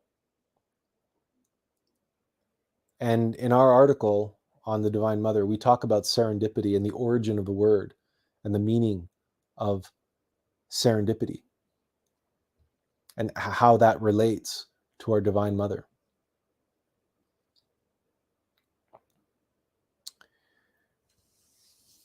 And you'll also know in reading that article how powerful and personal our experience and the type of orchestrations she is capable of on our behalf. And nothing happens by accident, except for genuine accidents. But that's the law of accidents. But nothing serendipitous that happens to us is by accident. It's all arranged. It's all orchestrated by our Divine Mother. And knowing that and living from that place of knowing, is definitely an essential part of the spiritual journey. Any other questions, comments, or concerns? Anybody want to say anything? Anybody just want to say goodbye? Please, now would be the time to do so, because we're going to sign off, I think, fairly soon. We'll give you another minute to type if you want to type something. But again, thank you. Well, thank you, Jennifer, for being here. We always enjoy your presence, and we hope you found it beneficial and helpful. And to all of you, thank you again. We hope that if you've learned something new, you're welcome, Benjamin. Thank you also for being here. Andrea says, it was interesting as usual. Thanks, Atlas. You're welcome, Andrea. Thank you for being here. Or Andrea, sorry. If you found something new, if you learned something new, that's great. If all you received is some valuable resources for you to go and do your own research, look, there's plenty of time this year for you to go through all the material that we shared for you. So you've got plenty of links now. Put them in a folder, and spend the next weeks and months going over them. Kamal Manzuki says, here's to hopefully being here again in a week. Blessings to all. Thank you for being here. Thank you for the blessings. So to all of you, thank you for coming out. We hope to see you again next week. And as always, take care and inferential peace.